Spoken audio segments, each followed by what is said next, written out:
Moderate to severe ulcerative colitis or Crohn's disease means you might...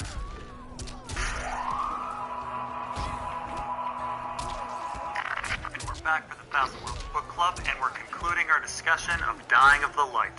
In part 1 we did chapters 1 through 5, and in part 2 we did chapters 6 through 11. And so here we are with chapters 12 through 15 and the epilogue.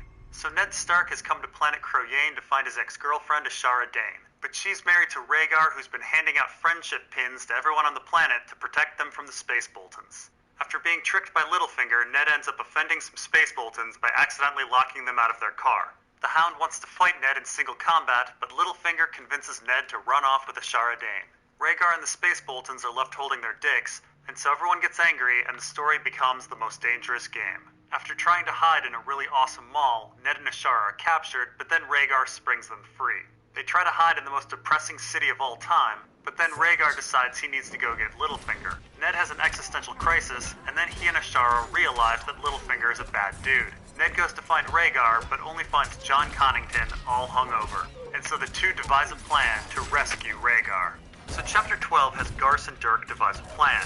They'll try to separate the Brave Hunters and pick them off individually. Dirk will be hunted, and Garce will join the Brave hunting party.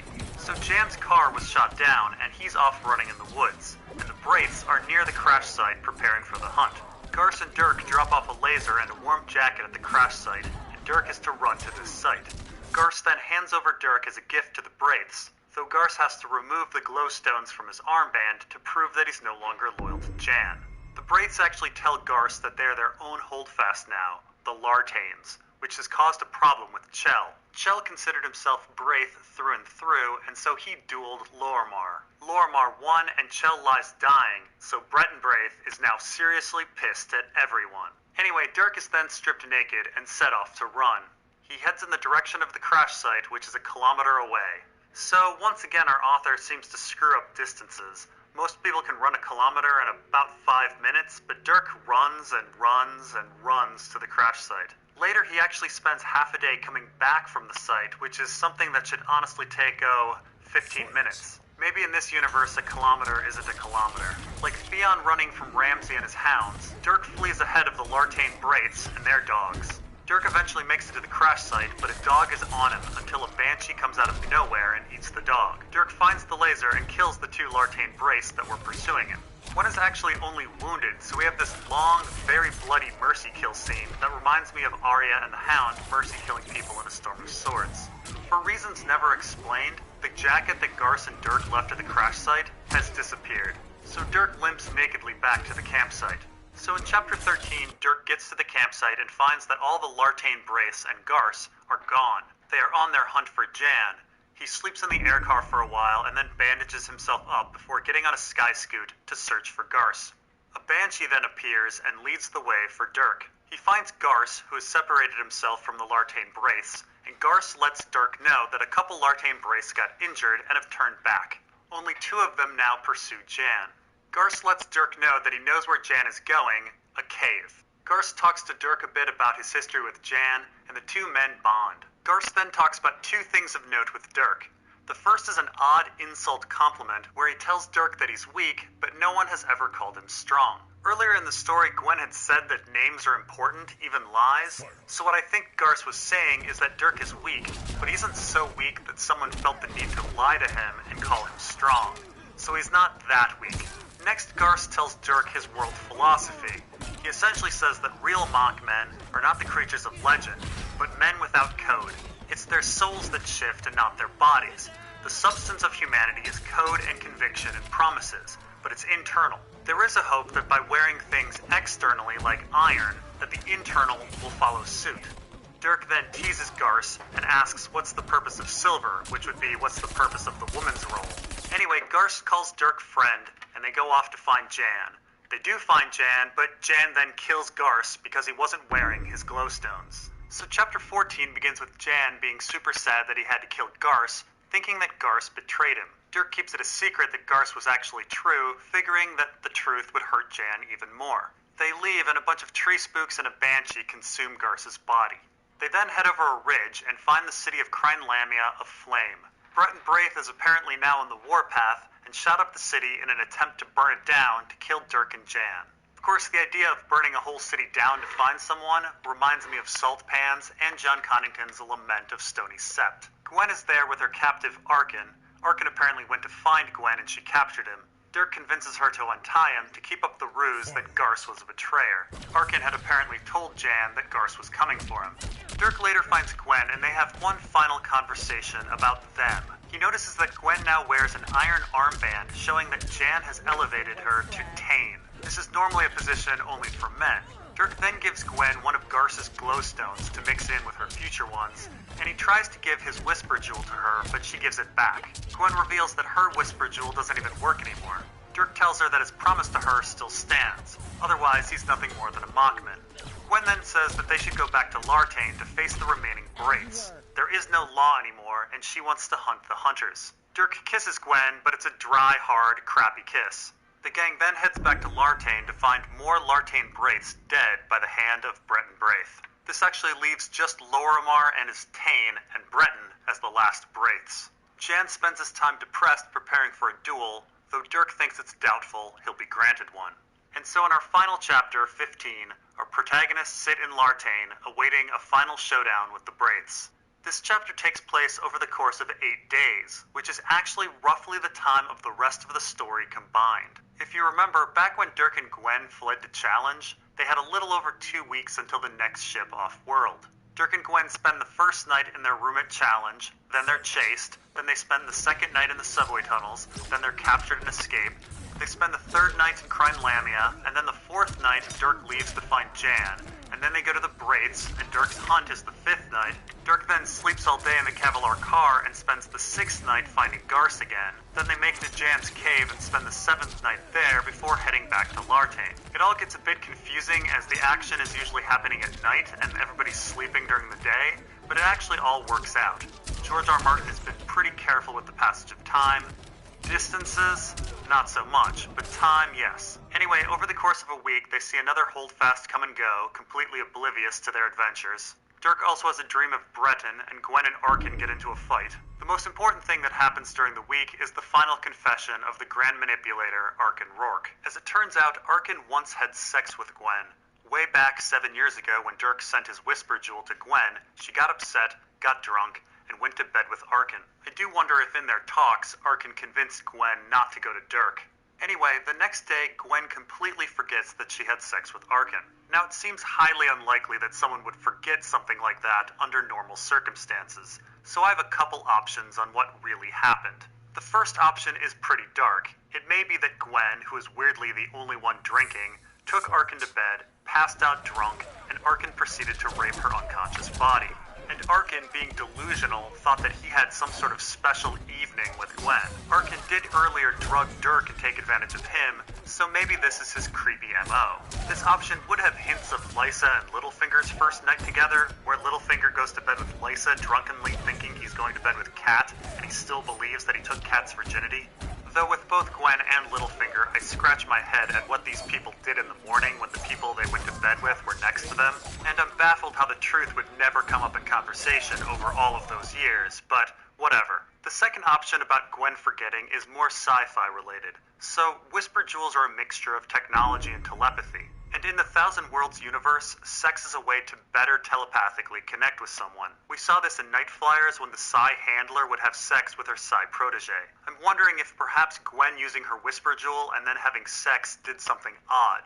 Perhaps her memories and feelings passed to Arkin the evening of her sex, leaving Arkin more in love and Gwen forgetful. It's just an idea, but I do find it odd that Gwen says her Whisper Jewel no longer works. She thinks it's because she's changed so much as a person, but Dirk has fundamentally changed as well, and his still works. Of course, there's a lot more weirdness, telepathic and perhaps otherwise, going on in this story that is never really explained. Why did the Banshees save Dirk, then lead him to Garce, and then consume Garce? Why does Dirk hear Banshee wails later, but there are no Banshees? Why is Dirk having dreams of death, and why does he keep seeing the Bargeman? Why did Gwen's armband become cold and awaken a flurry of memories in Dirk as if it were a Whisper Jewel? And speaking of that armband incident, the most salient memory of that may be the sex with Gwen, the very thing Gwen forgets with Arkin.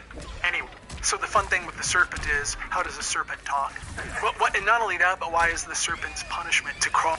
Anyway, after revealing this craziness to Dirk, Arkin tells Gwen that no matter what happens, he wants her to publish their work with both of their names on it. Later, a man from a different holdfast but flying a Braith car arrives and lets the gang know that Lorimar and his Tain are dead. The Braiths were killed at their camp by someone who was waiting in their car. Clearly, this was Breton Braith, who is now the final Braith on the planet. Now, Breton waiting in Lorimar's car is a peculiar thing to happen. The first time I read this, I was reminded of Dirk sleeping inside Garce's car after the hunt. I was actually quite shocked that Dirk spent so much time hanging at the Braith camp. Him lingering seemed rather dangerous to me. What if the Braiths returned? And then we find out that Breton was at that camp as well. But when exactly did Breton get there? At some point he burns down Crane Lamia, but was that before or after hiding in Lorimar's car and killing him? I couldn't help but think about the crazy idea that while Dirk was sleeping and bandaging himself, Breton Braith was hiding in Lorimar's car at the same time. That would be pretty intense. And one mystery we never find out the answer to is what happened to Dirk's leather jacket. Did Breton Braith perhaps find it? If not, then where the hell did it go? Did tree spooks eat it or something? Anyway, later Arkin refuses to take a gun and says that he too has a code. Jan thinks that the death of Lorimar is a time for celebration and wants a drink, so Jan goes to get Arkin, but finds Arkin has hanged himself. On the 8th day, Dirk wanders and decides that he needs a code, and he runs into Karak Redsteel, our Howland Reed character who has finally arrived. The men discuss ghosts and dead things and how Redsteel's poetry will be unreadable as the Kavalar language dies. Dirk then throws away his Whisper Jewel, thinks of Jan and Gwen, but mostly thinks of Garce. He then asks Redsteel for a favor. In our epilogue, Redsteel draws a death square for Dirk near the spaceport as Breton Braith arrives. Jan and Gwen are clearly escaping the planet while this duel occurs. In this epilogue, a lot of the loose ends are tied up, but not all of them. Breton reveals that Arkin had a tracker in a coat that he gave Dirk that led the Braiths to Challenge. This is a coat that was left at Challenge. It's not the second coat that disappears from the crash site that will forever remain a mystery. It was Arkin who sold them out to the Braiths in exchange for Gwen's safety. Gwen, as it turns out, was never in any danger. Arkin's plan all along was clearly to get Dirk and Jan, his rivals for Gwen's affection, killed. Breton also confirms that it was he who burned down Crane Lamia, trying to kill Dirk and Jan. Dirk asks Breton if he would have dueled him back in Challenge, even though Dirk was declared a Mockman. Breton reveals that he never believed in Mockman, and that he only believed in Chell, who loved him despite his face. He would have dueled Dirk anytime and any place. Dirk tries to remember advice Garce gave him about dueling, then he puts on a Garce-like smile, and they begin to duel. So we should really talk about this ending. In typical George R. Martin form, the ending is both sad and beautiful, as well as slightly ambiguous. Oh, it's not as ambiguous as, say, Star Lady or This Tower of Ashes, but it's similar to Men of Greywater Station or Bitter Blooms, where we are pretty sure our protagonist is going to die, but you never know. In fact, looking back at all of George R. Martin's stories, the only one that really has a firm, clear ending is the hero. Other than that, we are always left wondering and wanting more. Also, in typical George R. Martin form, the ending is anticlimactic. And in this case, incredibly so. Most of the Braiths that the crew fears are killed off-screen by Breton, and the last showdown occurs after the story is over. It is, of course, highly probable that Dirk will die. He is not a trained fighter like Breton Braith, and Breton is revealed to be the Bargeman, a figure of death. Dirk runs from death the whole story, whether it be his literal death or the death of his love with Gwen, but now, oddly happy, he is able to face death, confident that he's a man with a code. If Dirk were to survive the duel, say Breton spares him after only giving him a few cuts, I'm not certain what he would do with himself. I suppose he could become Breton's Tain. Now, the big subject that we need to talk about is code. A huge part of the story is the question of where ethics should derive from and what makes a human being. The Braiths minus Breton seem to represent extremists who believe nominally that there is an external absolute code that must be followed to the T.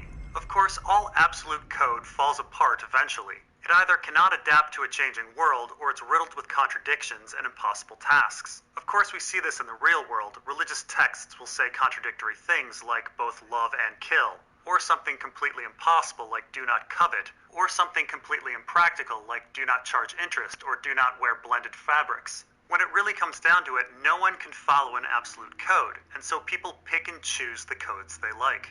The story quite aptly displays the hypocrisy of the Braiths, with their endless legalistic faux logic that allows them to rationalize the results they wanted to begin with. The Braiths are relativists posing as absolutists, and I believe George R. R. Martin is pointing out that all absolutists are secretly relativists. Again, absolutism is impossible, so so-called absolutists must pick and choose, which just makes them relativists. And this does all get back to Garce's idea of the Mockmen.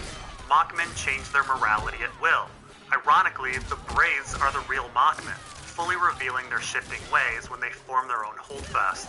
Yet they do it all under the laughable guise of preserving code. Arkin Rourke is, of course, no better than the Braiths for most of the story. Although he believes his pacifistic Kindisi way is above the savage Kavalar way, it's still an external code that can be twisted and changed to horrible ends. So what's the alternative?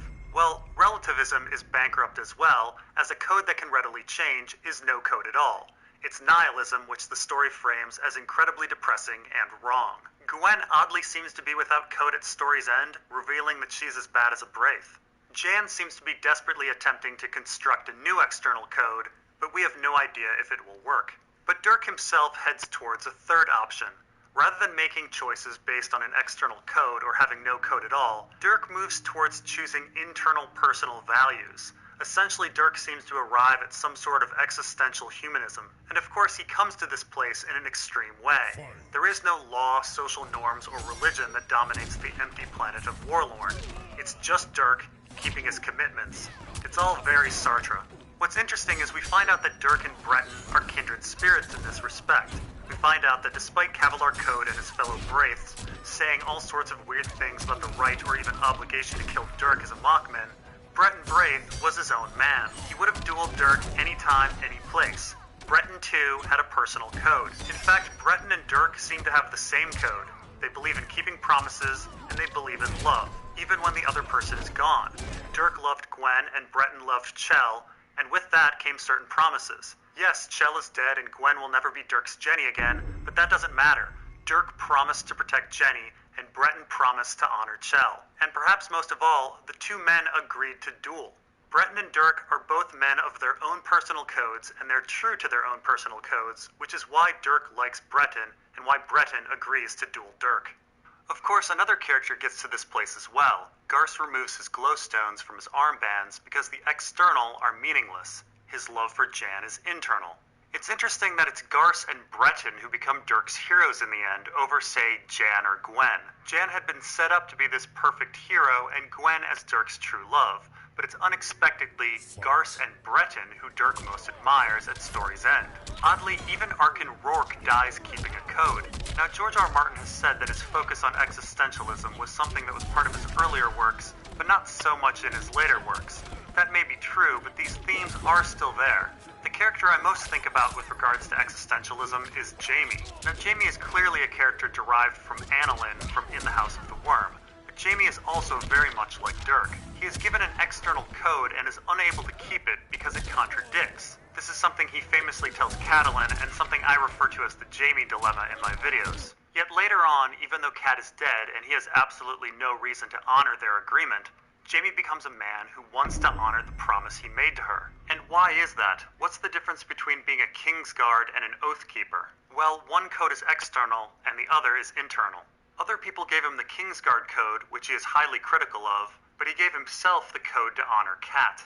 Another thing I can't help but think about with regards to Ice and Fire is existentialism and the Kavalar idea of naming an essence. Aristotle believed that the essence of an object was very close to the definition of that object. The essence of a chair is a seat with legs and a back. But things start getting messy when we start talking about the essence of a person. Is the essence of a person a soul? In a repudiation of this traditionalist idea, existentialists like Sartre believe that existence precedes essence. And by that they mean that, at least for humans, they are not limited by definitions, but are free to be anything they want. A waiter is not just a waiter, he is free to be whatever he chooses to be. Jamie's page in the White Book is empty and can be filled with whatever he chooses to fill it with. A human chooses its own purpose and its own essence and perhaps its own soul. Here in Dying of the Light, though, the Kavalar attempt to give something essence by naming it. This is assigning something inauthentic to someone in hopes that they will conform to it, limiting that freedom of possibility. They are making a waiter just a waiter. I bring all of this up because I can't help but think about the Faceless Men and how they are inverted to the Kevlar. Rather than naming and trying to give essence to something, the Faceless try to unname. By having no name, they conform to no role and are ultimately free to be anything or anyone. That is, except for Arya, who resists this freedom by naming herself things from her past, like Cat, Beth, and Mercy. Anyway, that's about all for Dying of the Light, though certainly not the last story about essence and what makes a person a person. Next time we'll be discussing The Glass Flower, a story that shows how George R. Martin sees consciousness and likely skin changing. See you then. Fight.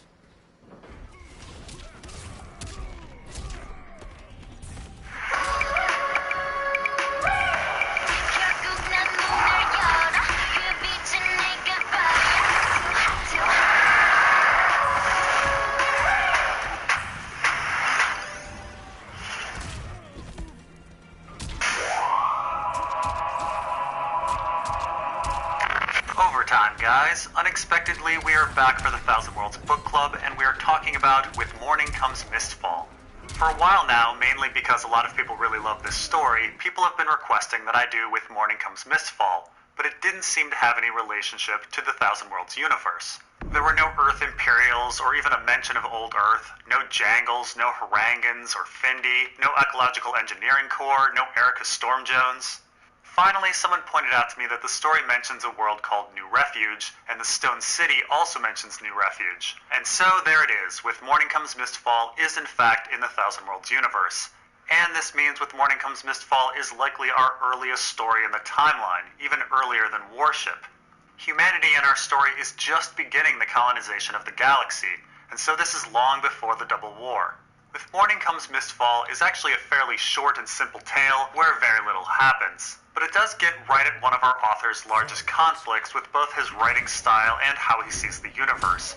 It's the conflict of science and magic, facts and legends, logic and feeling, the physical versus the spiritual, and sci-fi versus fantasy.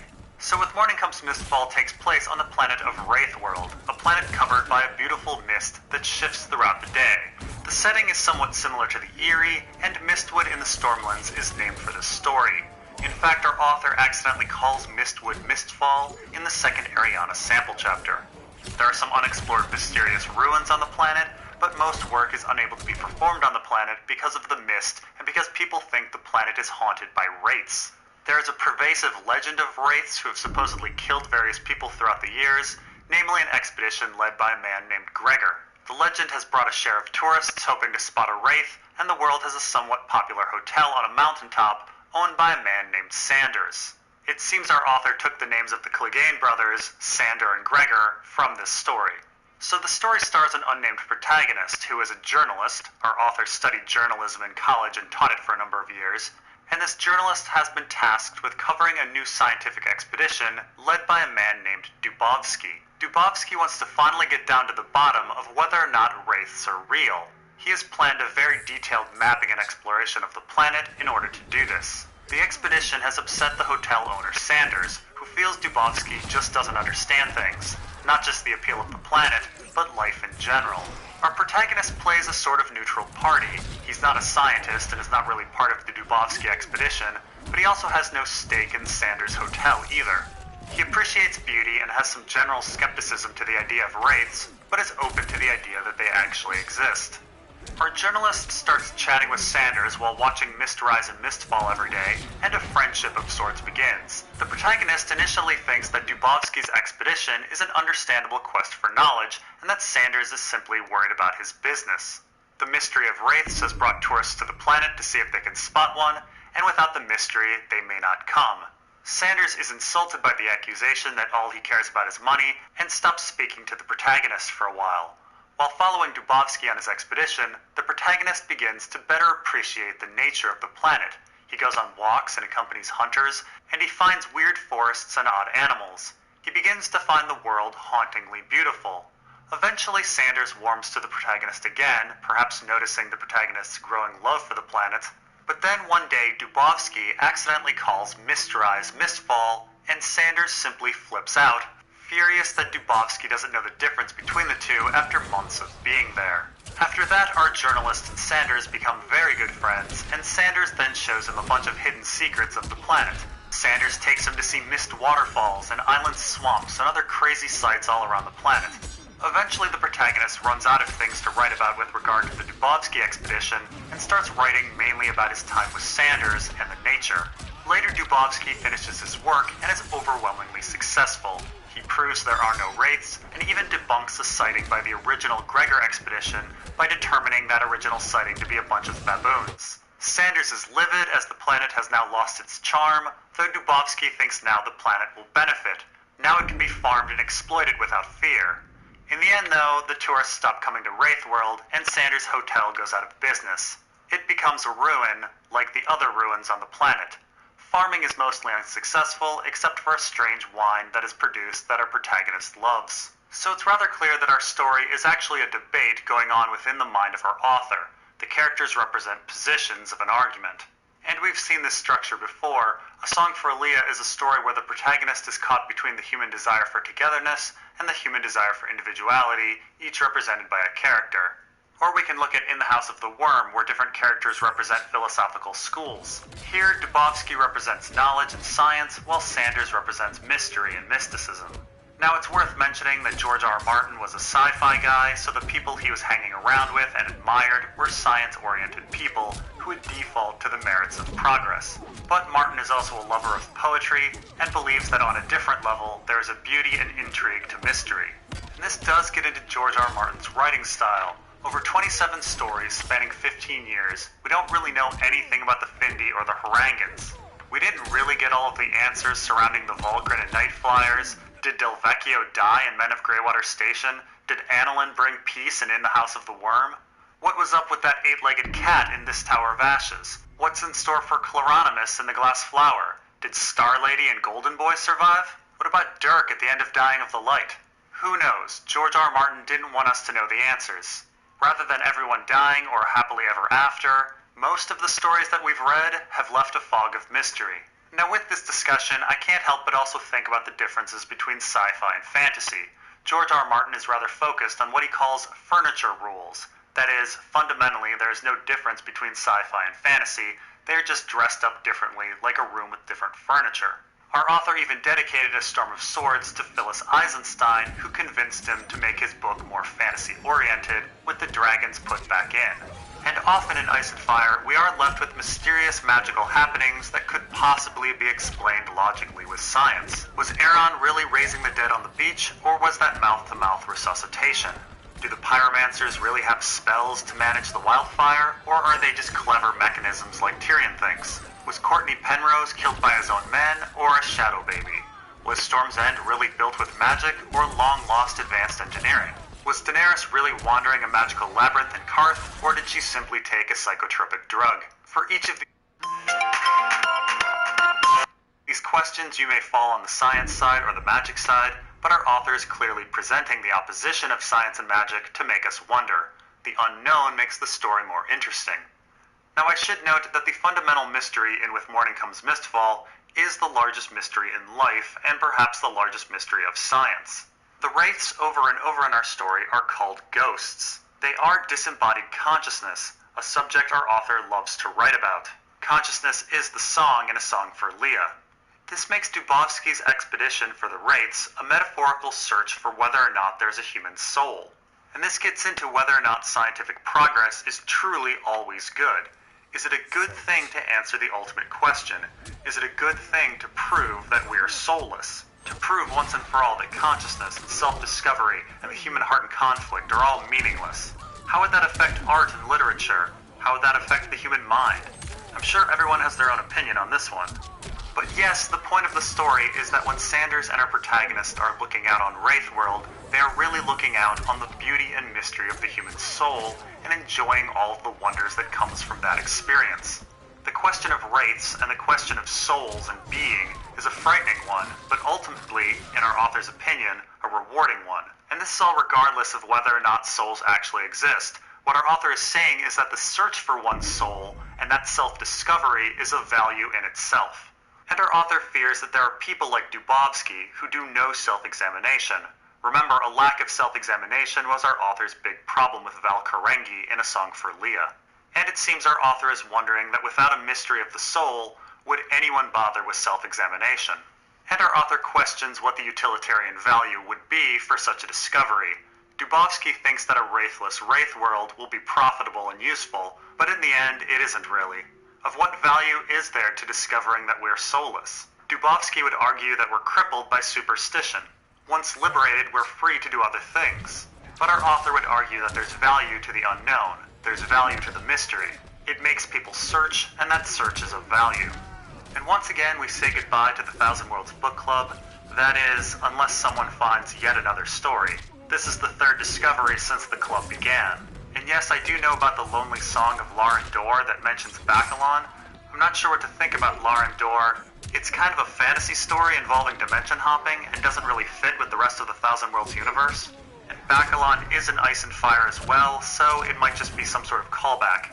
Anyway, as I said last time, I do eventually plan on doing a retrospective for all of these stories, so that'll be sometime in the future. Thanks for watching, and we'll see you then.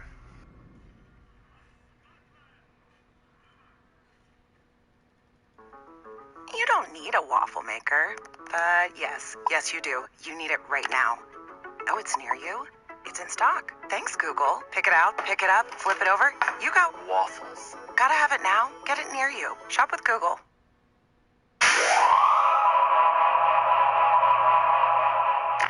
And we are back for the Thousand Worlds Book Club, and we're talking about In the House of the Worm. I am joined by Dario Naharis. I bring gifts and glad tidings. If you haven't read In the House of the Worm, I have the text and audio below, as well as the comic book. The comic book plot is mostly the same. The text is about 32 pages or a couple hours to listen to. I believe that humanity's story with the others is essentially the plot of In the House of the Worm. So if you're going to read one story from The Thousand Worlds, well, make it A Song for Leah. But if you're going to read two, make it In the House of the Worm. So if you haven't read or listened to In the House of the Worm, pause, go do that, come back. Now Dario, you have read all of A Song of Ice and Fire and The Thousand Worlds? No. I do not know how to read. But I have forced women to read me the books by knife point. Well, in our first two stories, we dealt with the Double War, which led to the Interregnum. This is a period of technological regression. Our last story, Bitterblooms, took place on an interregnum world. In the House of the Worm also takes place on an interregnum world. Technology has regressed back to the Middle Ages. The most important piece of information that's absent from the story is the meaning of the Golden Theta. The Golden Theta is the symbol of Earth's ecological engineering corps. The corps were powerful geneticists who waged biowar against the Findi and the Harangans in the Double War. Somehow the Golden Theta has become the sigil of the people of our story, the Yaga-Lahai.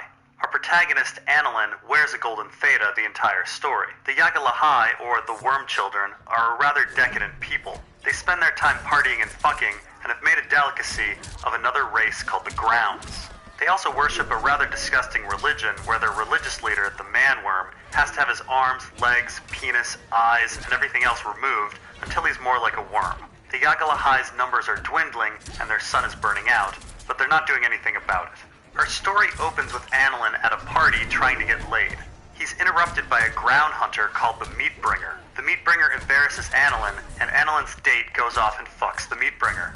So Annalyn and his friends decide they're gonna get some revenge. And so later the three descend into the earth to try to find and kill the Meatbringer. However, the three are all expecting to wuss out before they actually go through with it. The three run into a knight named Groff who is also going to kill the Meatbringer, and he forces them to keep going. They eventually run into the Meatbringer and discover that he's been murdering people and feeding them to Grounds, just as he's been murdering Grounds and feeding them to people. The Meatbringer is sort of half person, half ground, and he thinks he can have sex with both Grounds and people and try to fashion a third race. This disgusts Groff, who tries to kill the Meatbringer, but the Meatbringer turns out the lights and kills all of our protagonists except for Annalyn, who runs off.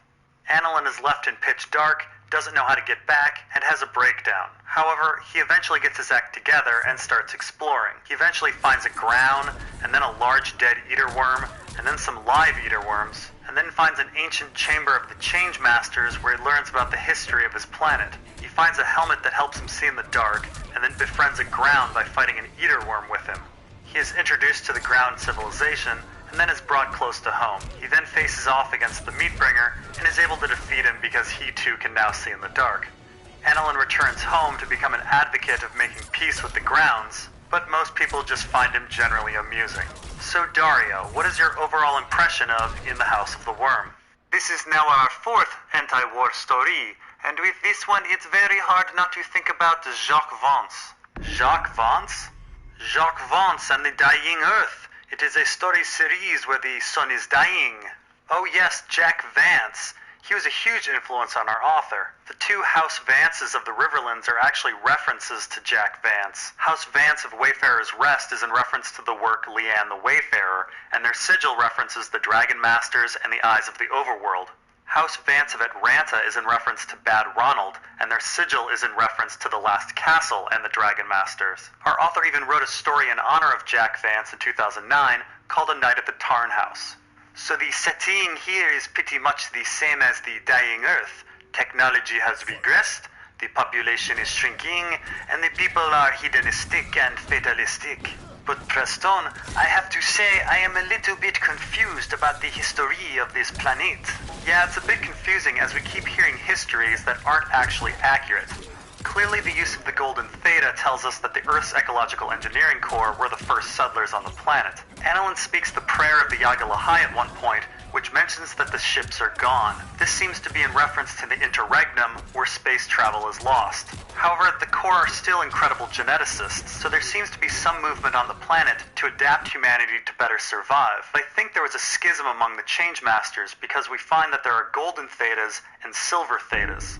I think that the Golden Theta becomes associated with the Yagg-el-Ahai near the surface. However, the concept of genetic alteration to better adapt gets weirdly distorted into their religion. I think that the Silver Theta faction became the Grounds. There seems to be some disagreement on who created the Eater Worms. The Meatbringer thinks it was the Yagg-el-Ahai, but Annelin clearly finds them among a Ground Changemaster. So it may be that both societies created their own problems. The Yagg-el-Ahai created their fatalistic, disgusting religion, and the Grounds created the Eater Worms that are killing them. Now Dario, I'd like to get back to your point about this being a fatalist world. Some people wonder if Westeros is dying, hopeless, and destined for destruction. Everyone expects a battle for the dawn.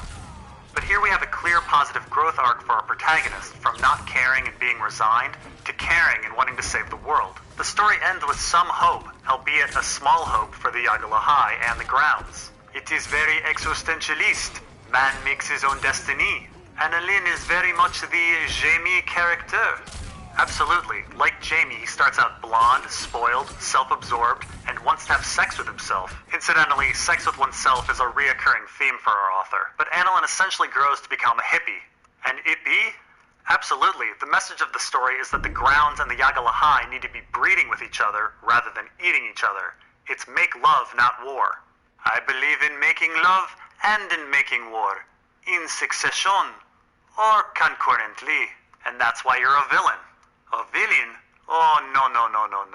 Later, I will murder you. So, Dario, do you think there are parallels here between the Grounds and the others? Well, they are certainly both a poorly understood foe, but why would people want to fuck the others? Well, in the House of the Worm, the humans and the Grounds are supposed to breed to fashion a third race to fight the Eater Worms. Not to mention the sun is dying, and the humans are going to have to move underground anyway eventually. It could be on Planetos that a long winter is coming, and that the humans and others need to breed to produce cold-resistant humans. But in the House of the Worm, the Grounds and the Yagg-el-Ahai need to unite against the common enemy of the Eater Worms, yes? Maybe the others are the common enemy for people to unite against. Perhaps, but I'm almost certain our author named the others ironically after the sociological, anthropological, and existential term of the other. This is something our author has written about in his other works, namely wildcards. Their foreignness is an imagined human construct. Besides, the Eater Worms aren't really a common enemy. They're kind of humanity's own damn fault. They seem to be a bioweapon gone bad. Now, the Yagg-el-Ahai worship the worms, yes? Well, it's complicated. They worship an entity called the White Worm that their religious leader tries to emulate. However, Annelin does find a dead Eater Worm that he mistakes for the White Worm momentarily. God is dead. Very Nietzsche. It's true, our story seems to have a lot of existential themes. There seems to be a battle of philosophies going on. The Meatbringer seems to be a Nietzscheist. He rejects religion and slave morality and seeks truth and authenticity, and he's trying to create a new race of men, the Übermensch. However, he seems to be an immoralist and an elitist. Annelin seems to be more the Sartre character, deals with the anxiety of freedom and choosing his path in the face of the other. In the end, he believes his actions are inseparably social. Sartre said, "Am I really the kind of man who has the right to act in such a way that humanity might guide itself by my actions?" Annelin is a guide for society. The Meatbringer is not. So you think Georges R.R. Martin is an existentialist? Possibly. Probably. Our author has said he is an atheist, and he said that his earlier work has to do with existential loneliness. Perhaps he retains these views. It's hard to say. So what does this mean for A Song of Ice and Fire? Well, it's pretty clear that our author has put time into thinking about existentialism. He has said so in interviews, and In the House of the Worm seems to have some Nietzsche and Sartre themes. And existentialists, especially Sartre, strongly believe that man chooses his own destiny, which is in direct opposition to the idea of prophecy. And as you know, I think all prophecy in A Song of Ice and Fire is bullshit. But your belief rests on the author repeating himself. Absolutely, and all authors do repeat themselves. In fact, In the House of the Worm is very similar to a story that he wrote 2 years earlier called Dark, Dark Were the Tunnels. It's another post-apocalyptic tale where humans need to breed with a subterranean people who are being killed off by monster worms. And of course, these monster worms appear in A Song of Ice and Fire in the mines of Valyria. I suppose in this story he did say the burrow was endlessly black and full of terrors. Speaking of repeating oneself, the Meatbringer reminds me a lot of Ramsay Snow. They both are amoral and like to skin people. Since the Meatbringer is half Ground and half Yagha Lahai, I wonder if Ramsay Snow might be half human, half other. The story of Roose Bolton and the washerwoman is very odd. Well, that was just a random thought to end on. Anyway, I'd like to thank Dario Naharis for being here with us. Thank you. I had a good time, but it may be because I am drunk. Next time we'll be learning a lot more about Earth's Ecological Engineering Corps with the Plague Star. This is the first story in the Tough Voyaging series, and this is much lighter and funnier work. The link for the story is below. See you next time.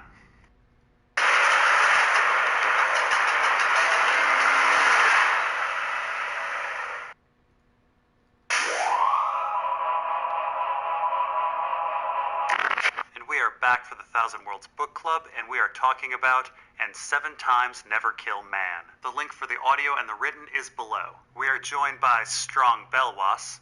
I heard there was going to be food. I only came because of the food. Oh, there's food. I brought some honeyed locusts. Locusts? And 7 Times Never Kill Man is a story that hits on so many of the themes that we've already seen in the rest of the Thousand Worlds stories. We have the failure of the chain of command and leaders that we saw in The Hero. We have manipulative dreams from Men of Greywater Station. We have technology posing as magic from Bitterblooms. We have societies going backwards in technology, like in the House of the Worm. We have an intolerant, ever-expanding religion, like in the Suthlum trilogy. We have nature fighting back, like in Guardians. We have conspiracies, like in Call Him Moses, and a mystical draw to involve oneself, like in Star Lady. And we have collective consciousness, like in Night Flyers, Guardians, and Men of Greywater Station. Absolutely. This being our 15th story, we're beginning to see that George R. R. Martin has some go-to themes. Hive-mindedness is a big one. Hive-mindedness, like locusts. Absolutely, and I don't think it's a coincidence that locusts are an informal mascot of our marine story. Danny believes the Sons of the Harpy are operating collectively, but without a leader, much in the way locusts do. And in And 7 Times Never Kill Man, we hear about the hive-minded races that humanity fought in the Double War, one being the locust-like Findi, and the other being the Harangans, who follow their leaders, the Harangan Minds. Whether the pyramids are the Janeshi's leaders, or whether the pyramids just facilitate Janshi collectiveness is fairly irrelevant. The main point is, when they're with their pyramids, they're hive-minded. So in 7 Times Never Kill Man follows our protagonist Necrol, who comes to the planet Korlos to trade with the Janshi. The Janshi are a fairly primitive but peaceful ape-like people. Necrol is convinced that their alien art of their early gods will sell well off-world. However, the Janshi weirdly only ever want salt from Necrol and show no interest in any higher technology. The clans live in balance with nature, foraging for fruit, and killing animal populations when they get too large. The most peculiar thing about the Janshi is each clan worships a pyramid in the middle of their communities as a god. Whatever the pyramids are made of, perhaps plastic, it's well beyond the Janshi's technological ability. Incidentally, the monkeys and pyramids that Victarion finds on the Isle of Cedars is an homage to the Janshi. However, the Janshi are not the only ones on the planet. A group of religious humans known as the Steel Angels are also settling the planet. And unlike the Janshi, they keep expanding, needing more and more farmland. In fact, their religion almost demands warlike expansion.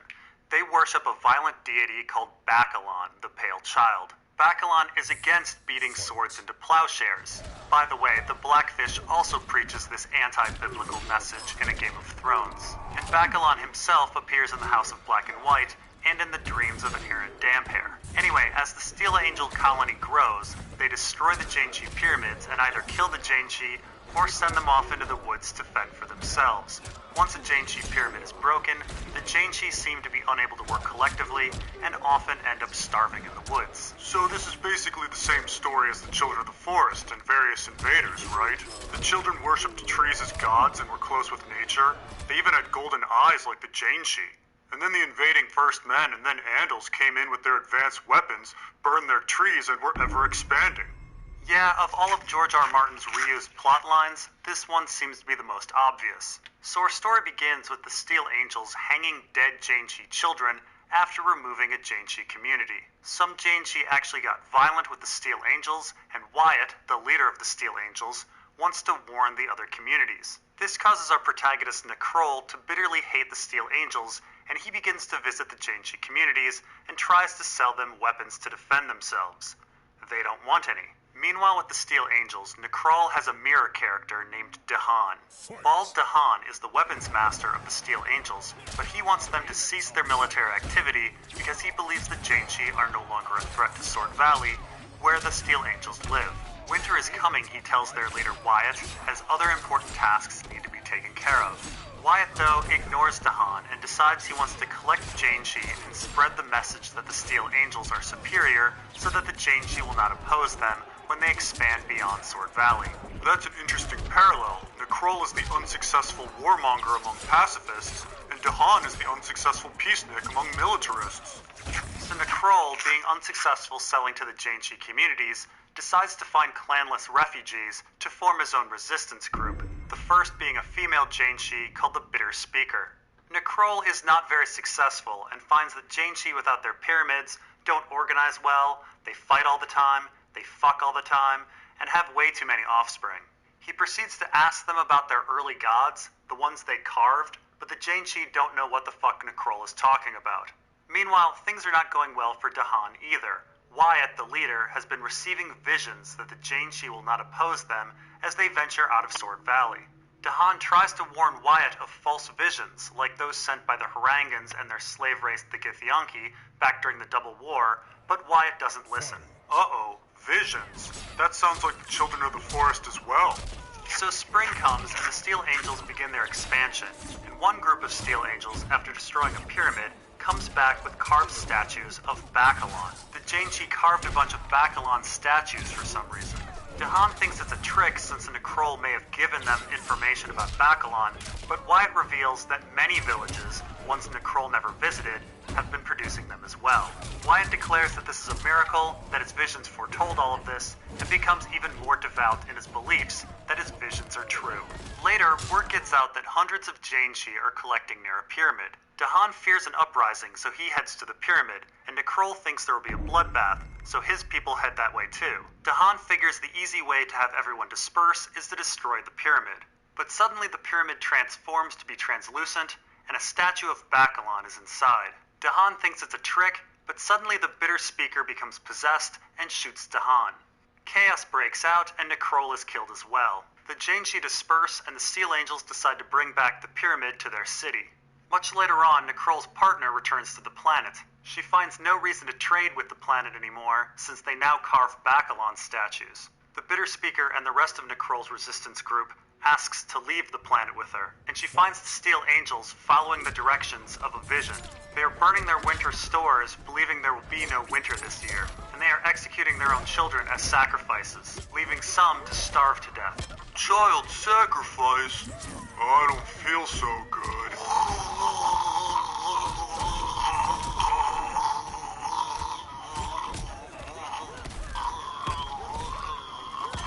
Still have to finish off this bowl. So it's worth going back and trying to figure out what exactly went on in the story. Clearly the Janshi Collective, or the pyramids themselves, were sending Wyatt visions that eventually led to the Steel Angels destroying themselves. The pyramids were in fact like Githyanki soul sucks, as Dahan feared. Each pyramid is said to support about 30 Janshi, so I imagine that's how many humans will survive the winter and continue on the planet in perpetuity. It's rather clear that the pyramids are what's keeping the planet in ecological balance. The Janshi refugees start fucking, fighting, and breeding like humans the minute they are away from their pyramids. It does make me wonder if the Janshi weren't originally very advanced or even extraterrestrial and reverted to a primitive nature, as we see the Steel Angels doing. The Janshi may have had gods before the pyramids, but came to worship the pyramids, just as the Steel Angels seem to be transitioning to pyramid worship as well. Or perhaps these earlier gods never existed, but were a ploy to bring in Nekrol. Of course, Nekrol doesn't actually do very much except arm the bitter speaker, who then kills Dahan, so it's hard to say whether those early Janshi carvings were a ploy. The real mystery of the story is who built the pyramids. Perhaps an advanced Janshi society that was plagued by overpopulation like the Suthelmese, or as I said, perhaps the Janshi simply stumbled upon the planet and someone else built the pyramids. Whatever the case, it seems pretty clear that the Janshi regressed. Nekrol's partner says as much at the story's beginning. So before we talk about the implications of this story on A Song of Ice and Fire, we really have to look at the context of the story. And Seven Times Never Kill Man was published in July of 1975, shortly after the end of the Vietnam War, which our author was greatly against, the hero being a testament to that. Now the title of the story is taken from Rudyard Kipling's The Jungle Book, and yes, thousands of essays have been written about Kipling, arguing the inner meaning of the Jungle Book, but one thing is pretty clear. The Jungle Book is about British colonialism in India. So it seems And Seven Times Never Kill Man is a tale relating the American experience in Vietnam to British colonialism.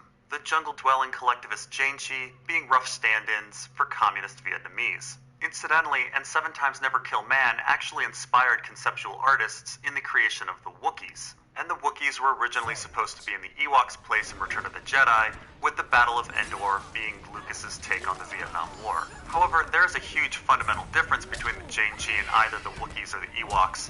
The Janshi are nominally pacifists. They instead remind us more of Gandhi under British colonialism, especially with the Janshi's affinity for salt. Of course, I say the Janshi are nominally pacifists, but they aren't truly pacifists. The Janshi hold what I refer to as a Kimdissi philosophy. We will talk more about Kimdis when we get to Dying of the Light, but the Kimdissi philosophy is to be non-violent, but to trick your enemies into killing themselves. Littlefinger, for example, certainly holds the Kimdissi philosophy. Now, a huge aspect of the story is collectiveness. In fact, a prime failure in Wyatt's logic is his inability to see the Janshi's collective nature. He assumes the many carvings of Backlon a miracle, rather than thinking there's communication between the communities. And the title of the story, And Seven Times Never Kill Man, is a line from The Law of the Jungle, a treatise on the relationship between the wolf and the pack. So what does this tell us about A Song of Ice and Fire? Well, we know that the story of the Steel Angels and the Janshi is pretty close to that of the First Men and the Children of the Forest. The golden-eyed, nature-focused Children of the Forest worshiped their trees as gods. And we know that they were hive-minded and certainly capable of sending visions. And we know that the First Men would destroy trees during their invasion. However, despite seemingly having the upper hand, the First Men suddenly stopped the destruction of the trees and converted. They seem to have taken up the practice of human sacrifice and reverted in technological progress. They can no longer create things like the Wall or Storm's End. Essentially, as with the Janshi and the Steel Angels, a new ecological balance was reached. And I think it's reasonable to wonder if this was achieved through mental manipulation of the First Men. Now that we've seen false prophecy in both Men of Greywater Station and this story, we really have to question whether all of these prophecies and visions have any truth to them. Or are the Children of the Forest just trying to get humanity to kill themselves off?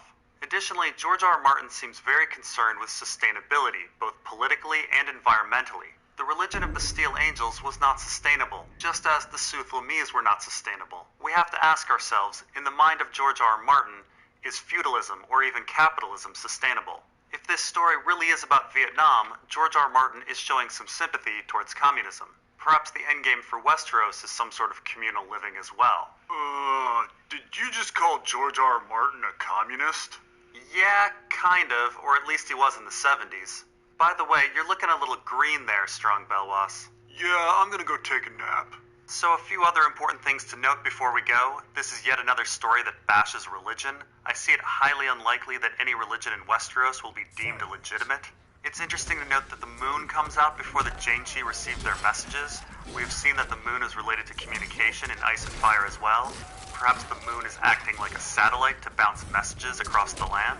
At the story's end, the bitter speaker seems to take on Necrol's image as a banner. George R. Martin seems to recognize that there's an innate human desire to want to rally around something, whether it be a god, or a tribe, or a house. And once again, our protagonist perishes. George R. Martin really likes to punish the hero. And that's all for N7 Times Never Kill Man. Next time, we'll be delving even more into religion in The Way of Cross and Dragon. The link for the audio and the written are below. See you then.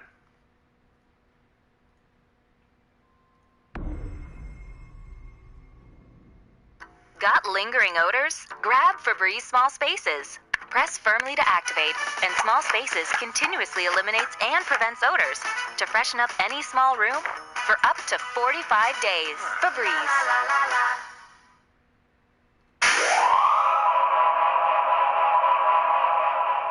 And we are back for the Thousand Worlds Book Club, and we are talking about bitter blooms. I am joined by the Lord of the Vale, Sweet Robin. Hello, everyone. It's a pleasure. If you haven't read Bitter Blooms, I have the link for both the written and the audio below. It's about 17 pages or a little over an hour to listen to, and it's a story set in a world similar to Westeros. It's a planet with a medieval level of technology and irregular seasons. The protagonist comes from Harrenhal, and the titular Bitter Blooms are reminiscent of winter roses. So if you haven't read it, pause, go do that, and come back. Now, Sweet Robin, you have read all of A Song of Ice and Fire and The Thousand Worlds? Well, my eyes are very weak, but Elaine has read them all to me. Well, that's good. So our last two stories were about the double war between humanity and the Harangans in The Hero, and humanity and the Findi in Men of Greywater Station. Now, after this 1,000-year conflict, there's a human civil war, and the human empire collapses. Most human worlds go into a period of technological regression and lose spaceflight. And this period is called the Interregnum. Now, some worlds never regain spaceflight, and Bitter Bloom seems to take place on one of these such worlds. The story mentions the voyages of Clarin Amas and Tomo and Walberg, so much of the galaxy has regained spaceflight. The world of Bitter Blooms, however, has been forgotten and left behind. So the world of Bitter Blooms has fallen back to a medieval level of technology, and the planet is also one with irregular seasons. And when I say irregular, I mean they aren't 3-month seasons. These are seasons that last years. However, they seem to be stable lengths of time, unlike Westeros. Bitter Blooms begins in the 8th year of Deep Winter. Our story opens with our protagonist, Sean, in the wilderness, trying to bury her father/lover/mentor. But alas, the ground is too hard. Sean's father-lover had been mauled by a vampire. Vampires seem to be a weird, nocturnal bat creature that runs on top of the snow. Sean is trying to get home to Harrenhal, but is caught up in the cold and slowed down by her dying father-lover, and now Sean doesn't have much chance of surviving. The vampires are closing in when a light and a high-pitched noise scare them off. Sean follows the noise and finds a strange metal building surrounded by blue flowers. She's attacked by a vampire but awakens safe and sound inside the metal building where she meets Morgan. Morgan claims to be a magician and tells Sean that the metal building is a spaceship. This ship can also produce food, and the walls can be TV screens, creating any environment. Morgan simulates a gathering on the screens, which seems to be a cross-tribe orgy to introduce new genes into heavily inbred tribes. Sean falls for it and enters into a sexual relationship with Morgan.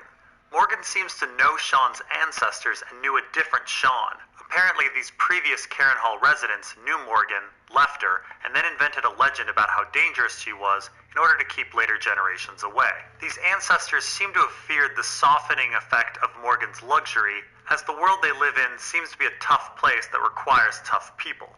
Morgan tells Sean that they're traveling the galaxy and seeing new places, but after seeing melted snow on Morgan's boot, she realizes she hasn't left the Bitterbloom's world at all. Furious at Morgan, Sean leaves and heads home to Carenhall. She lives a good life, but it being a tough society, when she grows old, she's put out to die. And so Sean returns to Morganhall to find Morgan. She discovers that Morgan wasn't even the woman's name, it was the name of her ship. Our story ends with Sean freezing in the snow. We're unsure if Morgan ends up rescuing her or not. Now, Sweet Robin, what do you think about the fact that seasons can last for years in this story, just like in Westeros? It's very interesting. It's hard not to think that George R.R. Martin borrowed the idea from himself. Well, I also think it's fascinating as it kind of proves that our author is very deceptive in interviews. Deceptive? What do you mean? Well, it's just that there's this infamous Entertainment Weekly interview where they ask our author about seasons. He then says, "I have people constantly writing me with science fiction theories about the seasons. It's a double star system with a black dwarf, and that would explain, it's fantasy, man. It's magic." He tries to make it sound like fans are overthinking things and looking for a scientific explanation. And he's done this when he himself already wrote a story about irregular seasons where he describes how it's scientifically done. In Bitterblooms, it happens to be a double star system. And planetary orbits are a part of his other stories like Dying of the Light and the Plague Star. The point being, long ago he had already thought up a scientific reason for irregular seasons. Why on earth would he remove the scientific explanation for a magical one? Sweet Robin, you okay? George R. R. Martin is a liar. He's a bad man. I want to see him fly. It's okay, Sweet Robin, it's okay. You gotta remember that our author is trying to protect his secrets. In the interview, he doesn't deny that there's a scientific explanation. He just says that it's magic, and magic is nothing more than unexplained science. He was just being tricky. That seems pretty jerky to me. Now, Sweet Robin, what do you think about the fact that Morgan is named after a ship called Morgan Le Fay from Avalon? Oh, right. Elaine read me a story about King Arthur. Although there are different versions of the story, Morgan is the sister, enemy, and sometimes lover of King Arthur. So once again, incest rears its ugly head, here in King Arthur, in Bitterblooms, and in Ice and Fire. Ew, incest is gross. Aren't you in love with your cousin? No, I'm in love with Elaine. Morgan Le Fay is also a character that's been largely reinterpreted by the modern world. Her villainization is now linked to the fact that she was a strong sexual woman in opposition to the submissive, chaste, damsel in distress archetype. Our author is of course a big feminist and was influenced by his brief love affair and lifetime friendship with Lisa Tuttle. Lisa Tully? No, Lisa Tuttle. It is interesting that Bitterblooms is the interaction between a strong sexualized female character and a strong masculinized female character. It's kind of like a meeting of Cersei and Brienne. Oh, I just realized at the beginning of the story, Sean is literally trying to bury patriarchy. And she both literally and figuratively can't do it, just like no one can literally or figuratively bury Ned Stark. The ghosts of dead ancestors haunt our characters. So, Sweet Robin, there's a lot of aspects of this story that are similar to Westeros. It's almost cut and paste, really. Many-year winters. The constellation the Ice Wagon with its blue-eyed driver is very similar to the constellation the Ice Dragon with its blue eyes. Carenhall rhymes with Harrenhal, Tessenia rhymes with Visenya, and John is a character, except he's Old John, and he's a storyteller like Old Nan. And Bitterblooms are like winter roses blooming in the wintertime. And there's wind wolves instead of dire wolves, and not starting a fire because of fear of being seen like in John and Corin's journey, and both vampires and others float on top of the snow. Now let's talk about these vampires. These of course aren't bloodsuckers. If anything, they're just giant running bats that live in the woods. Our author is pretty obsessed with bats. There's the whole Harrenhal thing and the swamp bats from Men of Greywater Station, and Dying of the Light features some bat-like banshees. And there's the Harangan slave race of the Dactyloids. Right, in fact, I wonder if these vampires aren't actually Dactyloids. I mean, this is an interregnum world filled with ruins, so there must have been some sort of battle on this planet. I'm not sure why they're not flying if they're Dactyloids. I'm not sure why they're not flying, period. They're bats. So I think Melisandre is a lot like Morgan. Oh yeah, definitely. They're both eccentric and braggarts and use sexuality as power. No, I meant they were both magicians. More like charlatans. Melisandre bullshits and exaggerates and uses powders to make it look like she's doing magic. And charlatanism is a big theme of our author's work. This whole story is about Morgan pretending to have powers, but really using technology. We'll see this again in Call Him Moses and 7 Times Never Kill Man. Oh, you don't believe in magic in Ice and Fire? No, I don't. I think there's technology, telepathy, and telekinesis. You're silly. Of course there's magic. The winged knight can fly. So, Sweet Robin, these gatherings are an interesting part of our story. Once again, our author is talking about genetics. Genetics? What do you mean? Well, just like the wildlings, these tribes are heavily inbred. But rather than stealing people, the tribes have gatherings in order to introduce new genes into their pools. If only the others had orgies, they wouldn't need to steal people. So, Sweet Robin, this story has a lot of references to the larger Thousand Worlds universe. There's Stephen Cobalt Northstar, who started the Civil War. There's the explorers Celia Marsayan and Tomo and Wahlberg. There's Erica Storm Jones, the religious leader. Lemia Bayless is mentioned, who has a big part of Dying of the Light. And Clara Namas is mentioned, who has a huge part in The Glass Flower. I have no idea who Lilith is, or Deirdre Delaraine. And we hear about the other planets as well. Avalon, Bastion, Jameson's World, Ymir, Old Poseidon, High Cavalon. Avalon is the interesting one, as it's the subject of our author's aborted book. In King Arthur, Avalon is where Morgan Le Fay is from. It's an island haven. And in the Thousand Worlds, it's a world that has spared the Civil War and an interregnum. It's a haven of knowledge and technology, which makes me wonder what's on Westeros' Avalon, the Isle of Faces. Most certainly ancient knowledge. So, Sweet Robin, is there any last things that you found interesting about the story? Well, I wanted to talk about the differences between Old John's stories and Tessenia's stories. Old John's stories were always about fighting, and wars, and vendettas, and monsters, chock-filled with blood and knives and impassioned oaths sworn by a father's corpse. Tessenia's stories, though, were quieter. There is a clear criticism of John's stories, but John's stories are essentially like Ice and Fire. What is the War of the Five Kings but a war of vendettas? Again, we find our author criticizing war, and our author links it to patriarchy. Well said, Sweet Robin. So let's wrap things up here. You, doing anything for Christmas? In Westeros, we have the Day of the Seven. It's very merry. Day of the Seven? I've never heard of that. What do you do on it? Well, we eat, and we give each other gifts, and we sing songs. Oh yeah? Like what? Oh, the crone gives me books, and the maiden gives me kisses. The warrior gives me knights, and the father grants my wishes. The mother bakes a lemon cake, and the smith fixes my toys when they break. Fa la la la, merry 7th day. It sounds like you made that up, like, just now. I hate you, Preston. You're a bastard. I'm sorry, Sweet Robin. That was a great song. Have a very merry Day of the Seven. And for everyone else, Merry Christmas. I'll be off on vacation in Eritrea for the holidays. For the next book club, we'll be reading In the House of the Worm. It's another post-apocalyptic medieval tale. I've provided the text below, but I had trouble finding any audio for it, so I've read the first few pages of it as a preview. Anyway, check it out, and we'll see you guys in 2016.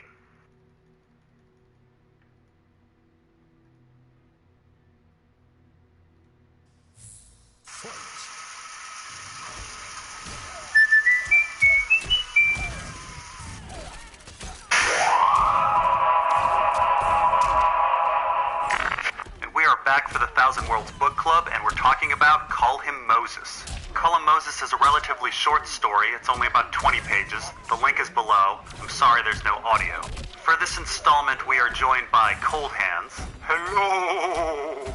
Call Him Moses is the 6th story in the Tough Voyaging series, but it's actually the 2nd one that George R. R. Martin wrote.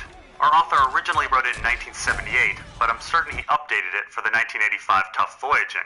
Unlike with A Beast for Norn, we only have the 1985 version. So sadly, no fun comparisons. Now, Call Him Moses is a story in the same vein as Bitterblooms or In the House of the Worm. We have science posing as magic and legend, except rather than it being the setting, it's the full plot. The story fully embraces Clarke's third law.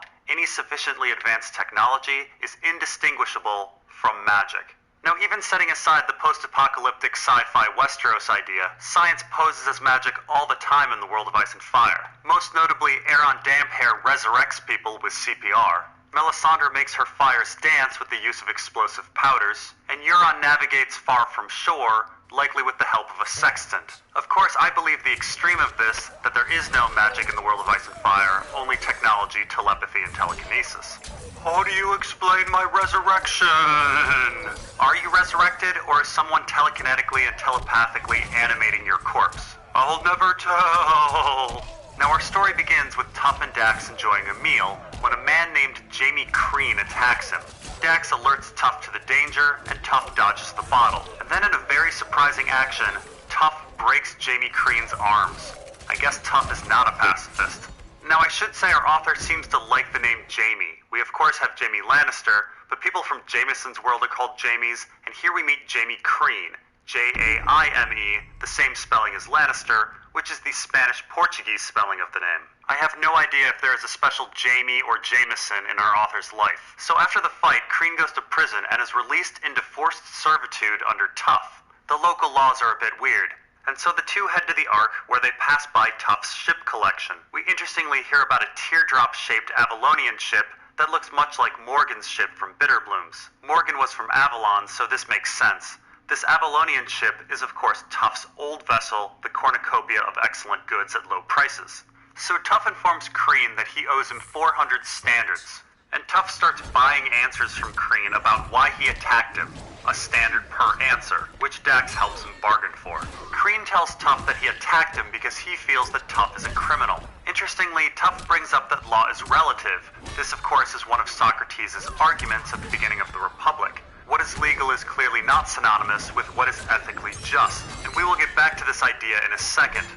So Crean tells Tuff that his life has been ruined by a man named Moses who has taken over his planet, and that Tuff is assisting it. Crean in the passive voice says, "It is well known," which is similar to our hilarious Dothraki phrase, "It is known." Moses was able to take over the planet by threatening everyone with advanced technological abilities that Crean assumes Tuff gave him. And so Tuff and Crean head to Crean's home planet of Charity. Along the way, Crean does labor for Tuff. However, his labor does little to get rid of his debt. Tuff charges him for everything, and Crean is additionally tempted by good food and gambling. It's slavery. What do you mean by that, Cold Hands? Moses wanted to free his people from slavery. Ironically, Tuff has enslaved Crean. But Crean is in service to Tuff because of the law. And what is legal is not necessarily what is just. But doesn't Crean choose to go into debt? That's not slavery. Tricking and manipulating is just as unjust as forcing. Well, I think that's up for debate, but I think you're right that our author is comparing debt to slavery. This is an interesting idea, as Braavos, a supposedly anti-slavery society, uses debt as its lifeblood. They simply traded one form of slavery for another. If George R. R. Martin is truly equating debt and slavery, then he's kind of saying that Western society hasn't advanced as much as it thinks. Yes, we've gotten rid of slavery and feudalism, the horrors of Westeros and Essos, but perhaps we still have some immoral mechanisms to force people into work. Tuff's behavior towards Crean does seem unjust and unfair. He charges him for basic life support, medical services, and he tempts him with various vices. However, is this at all different from modern society? Are people in Western society still enslaved? Karl Marx would certainly argue that we are. He believed that society progressed from a slave society to feudalism to capitalism, but that the basic structure of the few having power over the many was still in place. And it should be noted that Tuff actually calls his arrangement with Jamie Crean slavery. Now you may ask, do you think George R. R. Martin is a communist? And I would say, yeah, he seems to have some sympathies that way. The power of debt that Littlefinger and the Bank of Braavos have over people is clearly a criticism of capitalism, and clearly classism is a major problem in the world of Ice and Fire. And after reading In the House of the Worm, it seems that George R. R. Martin is a big fan of Sartre, who was a communist. And it's difficult not to think of all of the hive-minded characters in the story as communist in a way. At minimum, our author is at least thinking about these issues. Anyway, after making it to Charity, Tuff finds that Moses has forced the citizenry to do away with much of their technology. This shows that Moses is a bit of a hypocrite, as he used high technology to enslave them. Tuff finds out that Moses had hit Charity with 6 plagues, a river turning to blood, frogs, lice, flies, locusts, and darkness caused by power outages. Tuff agrees to help the people of Charity out of the goodness of his heart, and for money. And so Tough comes to Moses as a holographic pillar of fire. Pillars of fire are a manifestation of God in the Old Testament. Tough accuses Moses of being a fraud and says that his powers are only that of technology, conspiracy, and planning. Tough claims that Moses had agents sneak into the main city, wait a few years, and then cause supposed magical plagues. The agents released various animal species, put organic chemicals in the water supply, and caused power outages. A conspiracy? How is that possible? Well, in real life, conspiracies are very difficult. The more people in the conspiracy, the more likely someone is to blow the cover. But our author loves to write about elaborate conspiracies. He has a story called The Way Across a Dragon, which involves a massive galactic conspiracy. The conspiracy essentially creates fake religions. And he has a time-traveling revenge story called Unsound Variations, where a conspiracy ruins the lives of 3 men. And Lady Dustin and Marwyn definitely think there's a conspiracy of maesters. It should be noted that maesters use ravens, and a group of ravens is called a conspiracy. Of course, Moses' takeover of Charity is very reminiscent of the Sparrows taking over King's Landing, and I do wonder how much conspiracy was involved in putting the High Sparrow in place. Now, Tough points out that Moses is clearly a fraud because he omitted certain plagues. Moses skipped over pestilence and boils, and his plagues were isolated and limited. Tough calls out Moses for being a charlatan. Using the same logic as Tough, Melisandre is clearly a charlatan. Melisandre takes credit for kings dying and animals spontaneously combusting. But if she could really do that, wouldn't she be doing that all of the time? Anyway, Moses essentially tells Tough to fuck off, and Tough then says he will unleash plagues on Moses. And so Moses finds the river in his village turn to blood. We find out that Tough did this with microorganisms. And then a violent frog species emerges from the river. Moses' men do battle with it, but they fall back. Moses then frees the people of Charity. So the people of Charity are happy, but they're still worried that Moses will enslave them again once Tough leaves. And so Tough brings Moses aboard the ark to show him various simulations of things he can do. He shows him animals and plagues, and even shows him a living darkness that is reminiscent of the shadow that Davos sees come out of Melisandre's vagina.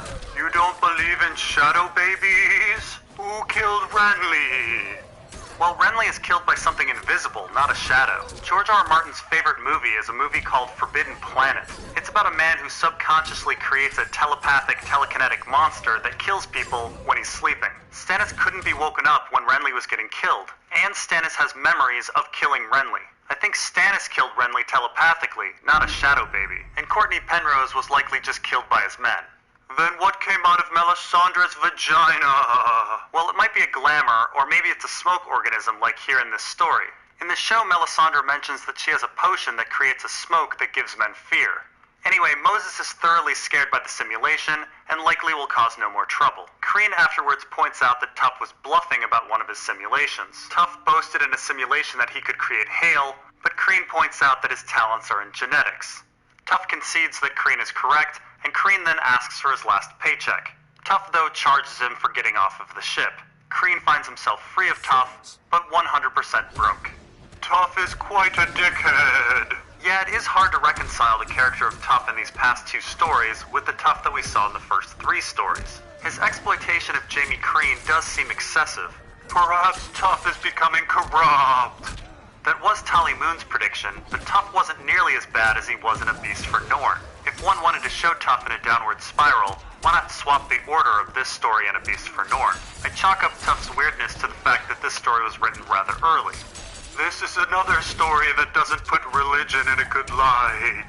Yeah, 4 of our last 10 stories have bashed religion. Moses and the Holy Altruists are presented as a bunch of charlatans. What's interesting is they actually perceive themselves as liberating slaves. They want to free people from the vices of modernity, something that we saw Jaime Crean fall right into with Tough.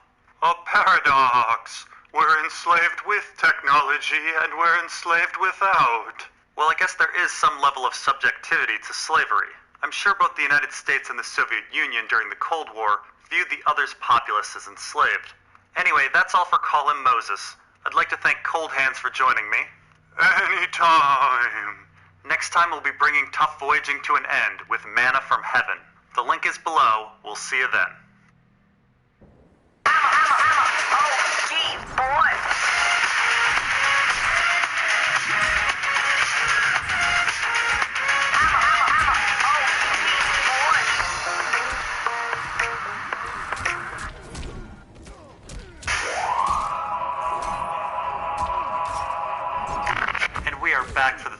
Worlds Book Club, and we're talking about The Glass Flower. The link for the story is below, and I am joined by Patchface. Under the sea, the salmon is smoked, and herring is filled with salt.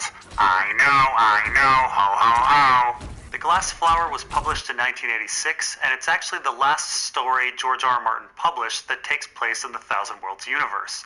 Although later he did begin a novel called Avalon that was set aside for Ice and Fire. The Glass Flower stands apart from the other stories in the Thousand Worlds universe a bit, as it's not that independent. It doesn't just take place in the universe, but it's in many ways about the Thousand Worlds universe. In the background of the other stories, we've heard about a pantheon of legendary characters that have shaped the man realm. We have Erica Storm-Jones and Radjean Tober, Lilith, Celia Marsayan, Deirdre Da'Alarain and her ghost twin, Lamila Bayless, Tomo Walberg, Stephen Cobalt Northstar. Some we know a little about, like Lamila Bayless and Tomo Walberg, but for most, we don't know much. The Glass Flower grabs one of these legendary characters and creates an entire story around him. We finally find out about Clarenimas. But the story is not just about him, it's about body swapping. We see exactly where George R. R. Martin first started to explore the idea of second lives. In fact, the term second lifetime is used in this story. And the story is not just Freaky Friday. No, the story is about the blending of consciousness and a full exploration of what the soul is. It's definitely hard not to think about Bran working Summer and not knowing where Bran ends and Summer begins. Under the sea, all the soup is frozen in ice. I know, ho, ho, ho. So our story begins with our protagonist Cyrene, who runs a game. She is a body swapper who has lived on many worlds. Now, I've tried to make sense of her travels and geography a bit. She says she was born on Ash, which we don't know anything about.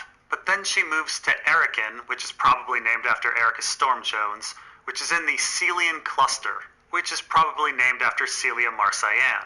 Now, the Celian Cluster is likely near the Tempter's Veil, as they once went to war with a Veil world called Dam Tulian. She then heads to some world called Sham Dazar, and then Rogue's Hope, which is also in the Celian Cluster, and then to Vagabond. Vagabond is definitely in the Jambles on the other side of Avalon, and then she heads to Dam Tulian itself in the Veil. Then she heads to Gulliver, which is on the other side of Avalon again, and finally to Lilith, probably named after Lilith, which seems to be on the edge of human space. Her current planet is Croan Deheni, far away from the man realm, 30 years from Avalon. The point is, Cyrene has been around. Now, of course, her being from the planet Ash is very much intentional, as the order for the burial of the dead has in it, ashes to ashes, dust to dust, in sure and certain hope of the resurrection to eternal life. This story has quite a few religious references. In fact, Cyrene herself is a stand-in for Jesus. She has 12 apostles, offers resurrection, and has built an obsidian castle where everyone must pass through her house to get to the game. This is in reference to the Gospel of John, where Jesus says, "No one comes to the Father except through me." And so the action of our story begins when a cyborg claiming to be Clarenimas arrives, and he wants Cyrene to help him body swap. This cyborg, though, seems to be full robot, with no humanity left in him. Now, from our other stories, we know that Clarenimas was once a great explorer and the founder of the Academy of Human Knowledge on Avalon. And we know plenty of characters associated with this academy. Jeffrey Lyon and Celise Wan from The Plague Star, and Carolee DeBrannon and his crew from Night Flyers. They were all academics from the academy. Plus Jan Vickery and Gwen Delvano from Dying of the Light studied there. And so we're presented with an interesting dichotomy. Cyrene represents religion, while Clarenimas represents knowledge and science. Anyway, the founding of the Academy on Avalon happened close to 1,000 years ago, so naturally Cyrene is a bit skeptical that this cyborg is truly Clarenimas. She even mocks him by claiming that she's Jesus Christ. So Clarenimas and Cyrene discuss names, and Cyrene mentions that people call her Wisdom. Wisdom is a title from Dam Tulian for people who study disciplines related to the mind and body. The cyborg knows this, displaying the fact that he's very well traveled. Of course, we know the title Wisdom from Ice and Fire as well. The alchemists use it, and it's also a rough translation of the title Magi that Miri Mazdur and others hold. So George R. R. Martin seems to be a fan of using the title Wisdom. Anyway, the cyborg has come to play Cyrene's body-swapping game. This confuses Cyrene, as the cyborg is already immortal. The whole point of the game is to gain life. The cyborg explains that he wants death, as death and life are the same. Cyrene believes them to be opposites. Now, this declaration that death and life are the same gets into the entire point of the story, and the metaphor of what the glass flower is, and the nature of the soul, and it also gets into why George R. Martin believes that science, atheism, and existentialism are superior to religion. And we'll get to all of this later on. So Cyrene tasks her apostles with finding out who the cyborg really is. Now, Cyrene says she has 12 apostles, but we only find out about 11 of them. There's Pale Dr. Lyman and the cyborg Daesh Green 9. Sebastian Kale is a liar. That's a species from the Way of Cross and Dragon. Trickner is a Findi mind mute, meaning he's unable to telepathically link with others of his species and is a friendless outcast.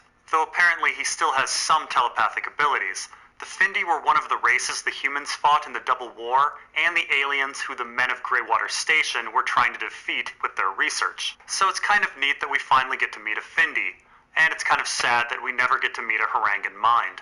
Anyway, Trickner's crystal-like appearance does remind me of the others a bit. Anyway, there's also Shayela Lothan, who is a neurowhore. I think that means she's a telepath who tries to find out information through sexual suggestion.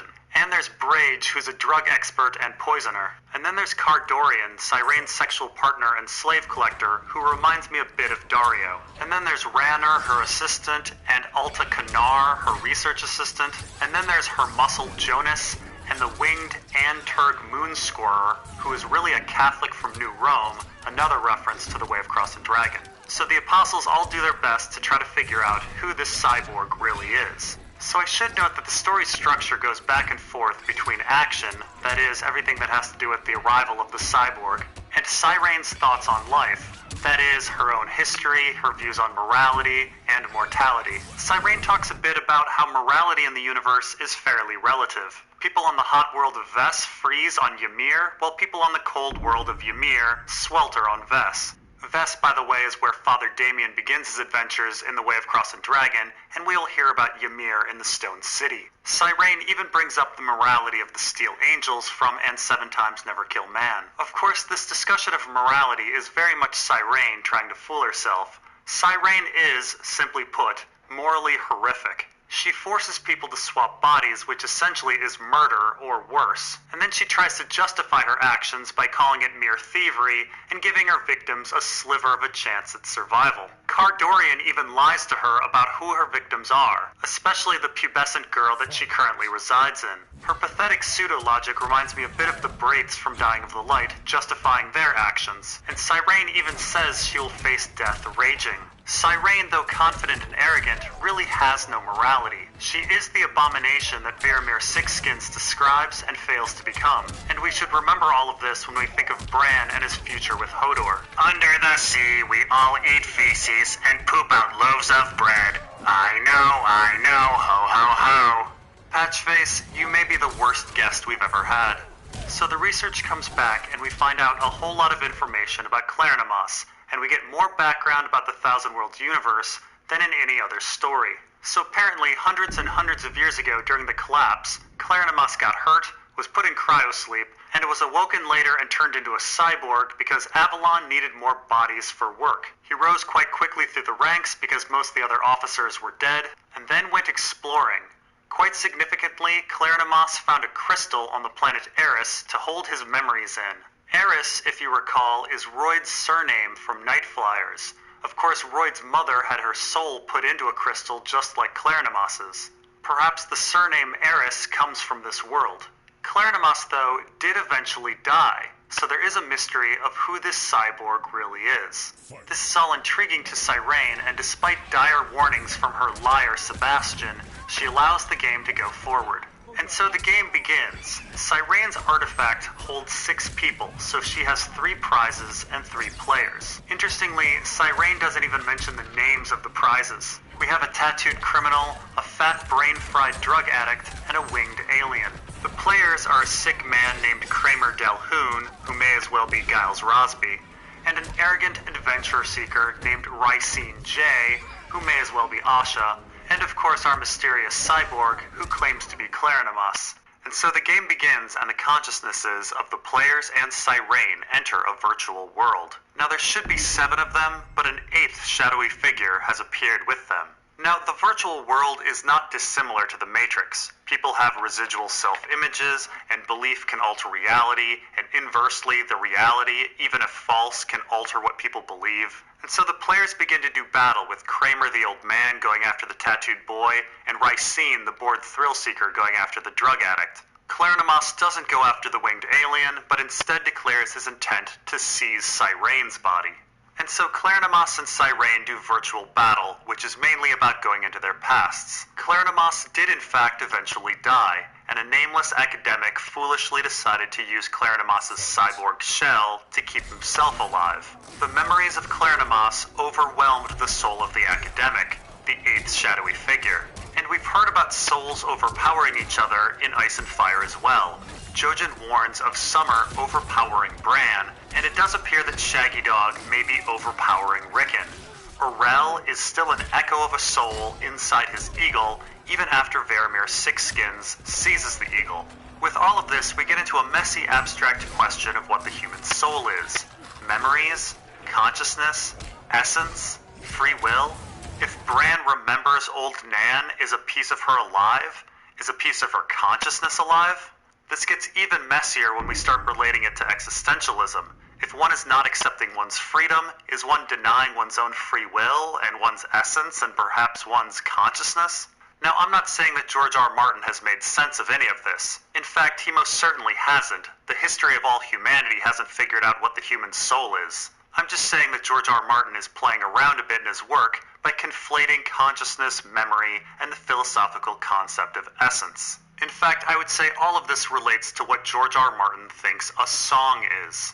Under the sea we have memories of shoes, and the shoes all have souls. I know, ho ho ho.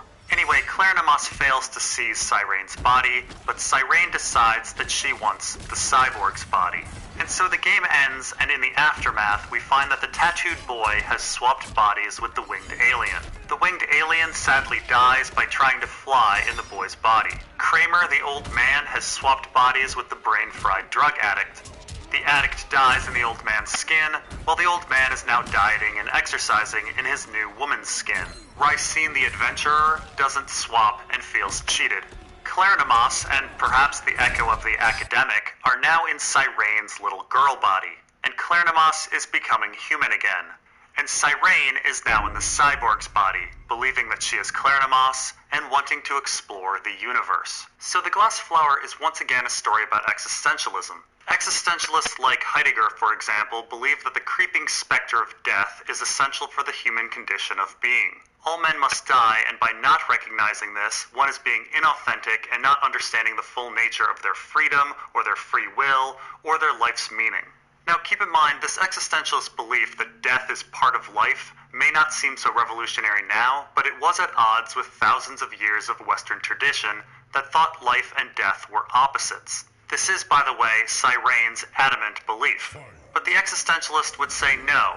Infinite nothingness shapes finite being, and it's this that gives people anxiety and causes people to have existential crises. Now, existentialists are rather obsessed with the idea of authenticity. Cyrene's glass flower is undying and has no odor and thus is unreal and inauthentic. And this flower is of course a stand-in for the cyborg. A crystal brain with no specter of death is not the human condition.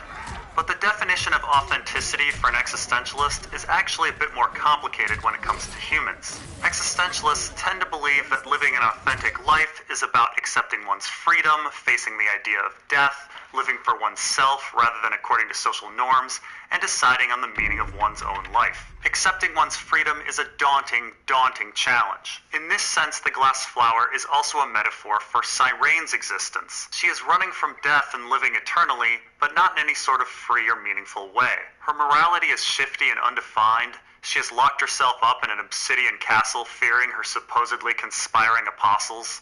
And to what ends? She's certainly not free. She's not even using her new lives to do anything productive or enjoyable other than occasionally banging Khar Dorian. Now, George R. Martin goes a bit beyond the philosophy and attaches emotion on the idea of authenticity as well. The cyborg clearly wants to feel again and to have his life have meaning. And Cyrene is clearly bored and wants wonderment again, as well as freedom from the anxiety of death. On first read, the body swap seems mutually beneficial, that both parties are gaining freedom. The cyborg's new body allows for real human living, while Cyrene's new metallic body offers freedom, eternal life, and a universe to explore. However, if there's one thing that's for certain in a George R. R. Martin story, it's an ambiguous, bittersweet ending. The cyborg, though now human, is still the Mind Lord. He's still choosing to stay on Croandaheny. Why? To body swap further? Despite the new castle design, body swapping is not facing death. He would still be unhappy, unfree, and inauthentic, just as Cyrene was. And Cyrene, though she insists the memories of Clarinamas will not overpower her, almost immediately insists that she's Clarinamas. She almost immediately starts thinking like a machine and losing her humanity. The final line of the story about an insect disappearing into the distance seems to be a metaphor for her diminishing soul. It seems she has suffered the same fate as the nameless academic who joined himself with Clarinamas. And so perhaps nothing has been really achieved in this story at all. Cyrene and the cyborg have simply changed prisons. Neither one of them seems to be really facing death, though I have slightly more hope for the cyborg, who is now a little girl. Under the sea, we're fading echoes of ourselves, of our... On a different note, I do think it's interesting that George R. R. Martin ends the story with a random sense of justice. The old man, who certainly didn't deserve a second life, got one. Our most innocent character, the winged alien, dies a horrible death. Ricine, who wanted to swap desperately, didn't get to, which is rather fitting. The brain-fried drug addict dies, which may or may not be a mercy. The tattooed criminal gets a new winged body, which I'm not certain how I feel about. The swapping of characters is a jumble, and the results are fairly independent of what's just or unjust, much like Ice and Fire so far, and much like real life. The final thing I'd like to talk about is the characters and Christianity.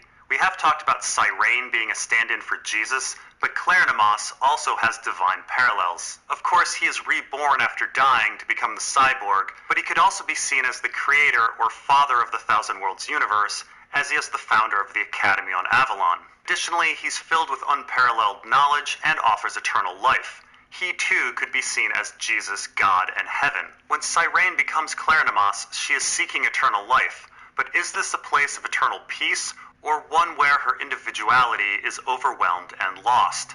This theme will return in A Song for Leah. Now, there is another interpretation of the story that crossed my mind. It may be that Cyrene represents traditional religious thought, with life and death being opposites. She is then usurped as Mind Lord by Clarinamas, an embodiment of science and knowledge that believes death is part of life. Science and knowledge now reign as religion diminishes, at least in the Thousand Worlds universe. And that's all for the glass flower. I'd like to thank Patchface, who's provided us nothing. Under the sea, we put epistemology before ontology, and phenomenology is made of crabs. I know, ho ho ho. Next time we'll be talking about the Stone City. The link is below. See you then.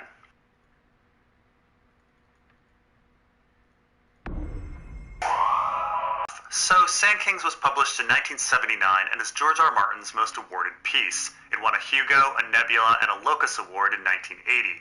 And it's easy to see why. Sand Kings is able to tackle politics, religion, and the nature of humanity, all within the narrative of a well-paced monster horror story.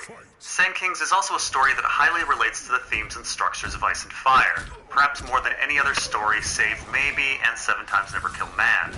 I believe, in a way, Ice and Fire is a retelling of Sand Kings. So Sand Kings takes place on the world of Baldur, one of the most advanced planets right in the heart of the Man Realm. The protagonist of Sand Kings, if we can call him that, is Simon Kress, and he is a psychopath, or at least becomes a psychopath as the story goes on.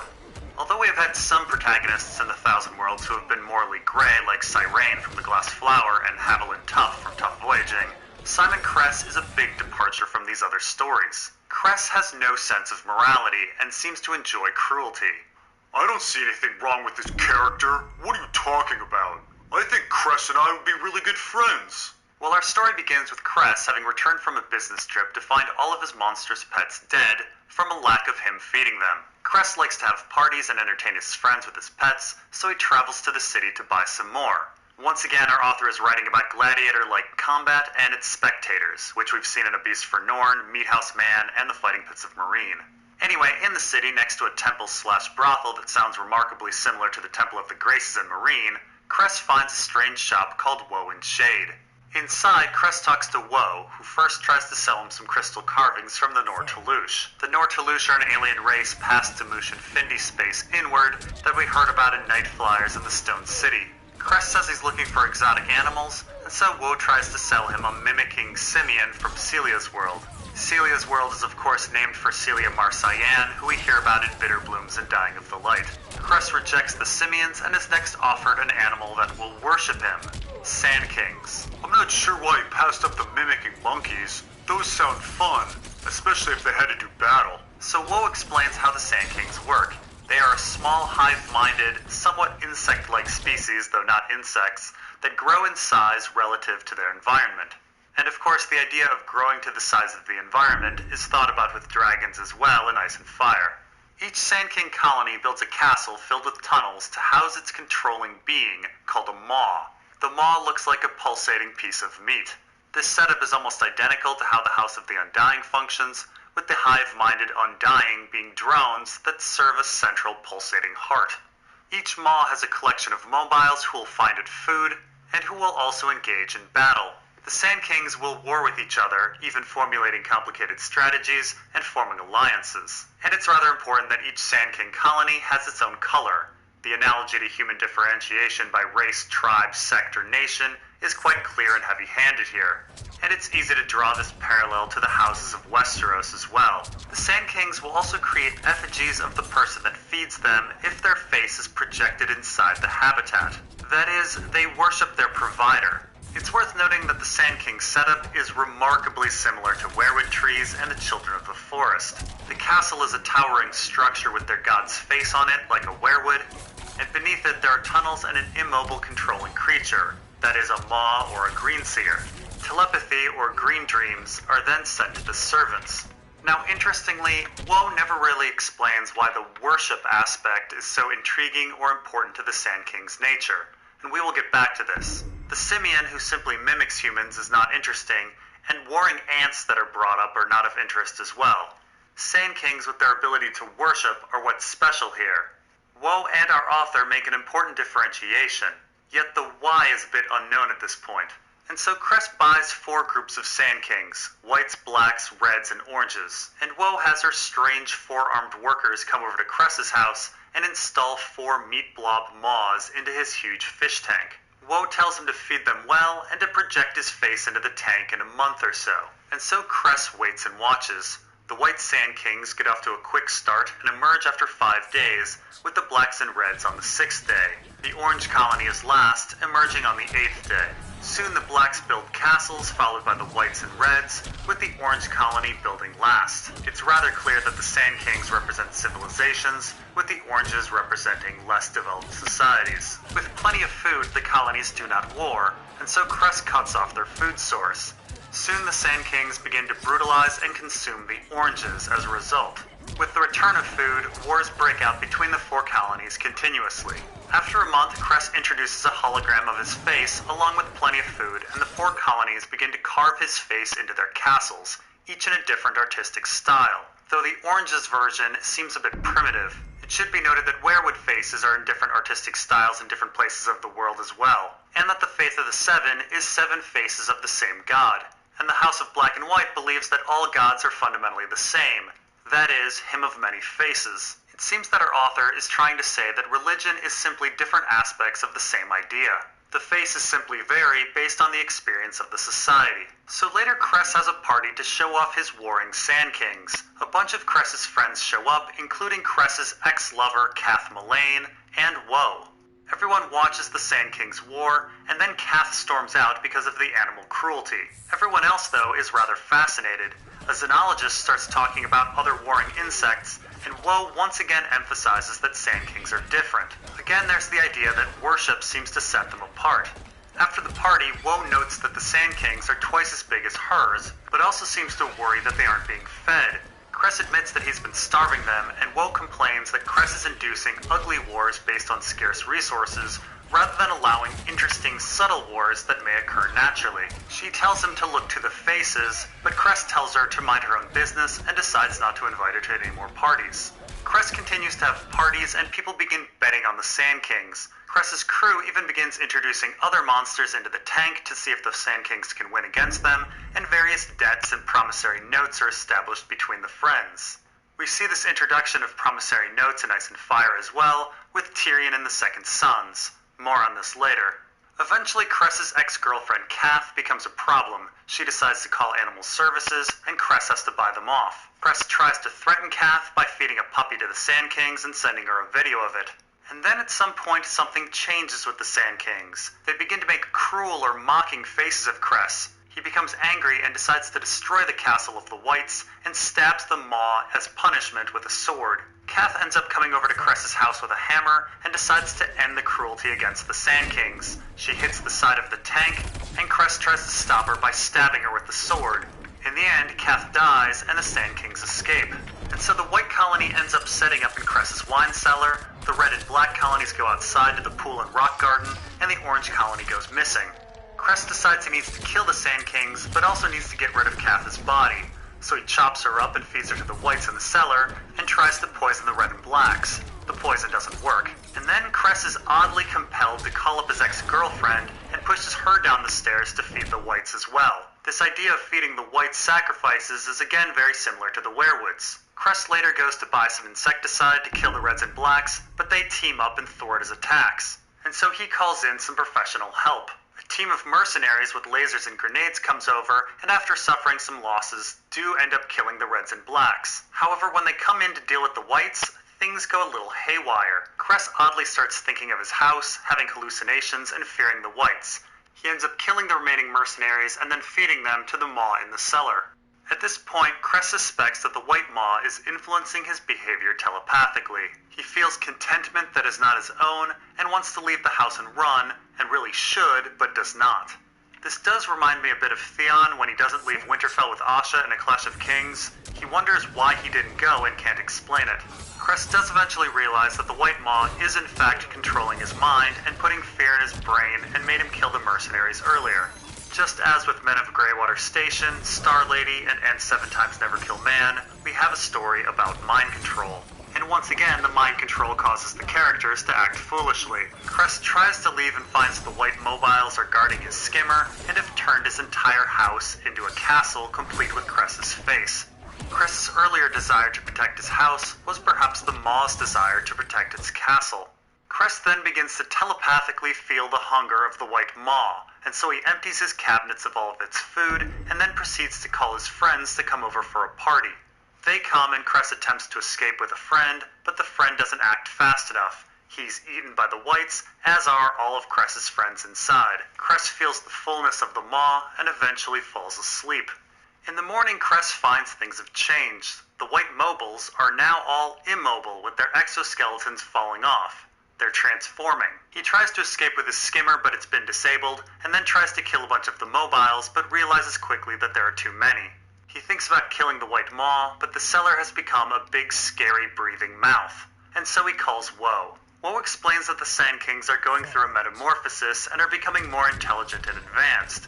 They will eventually develop machinery and technology. Cress realizes that the four-armed workers that installed his facility were in fact evolved Sand King mobiles. And Woe says that in fact her partner Shade is an evolved Sand King Maw. Only 1 in 1,000 Maws reach Shade's level though. Woe explains that Cress's Sand Kings are acting different and odd because he was starving them and he wounded the White Maw. It's now insane.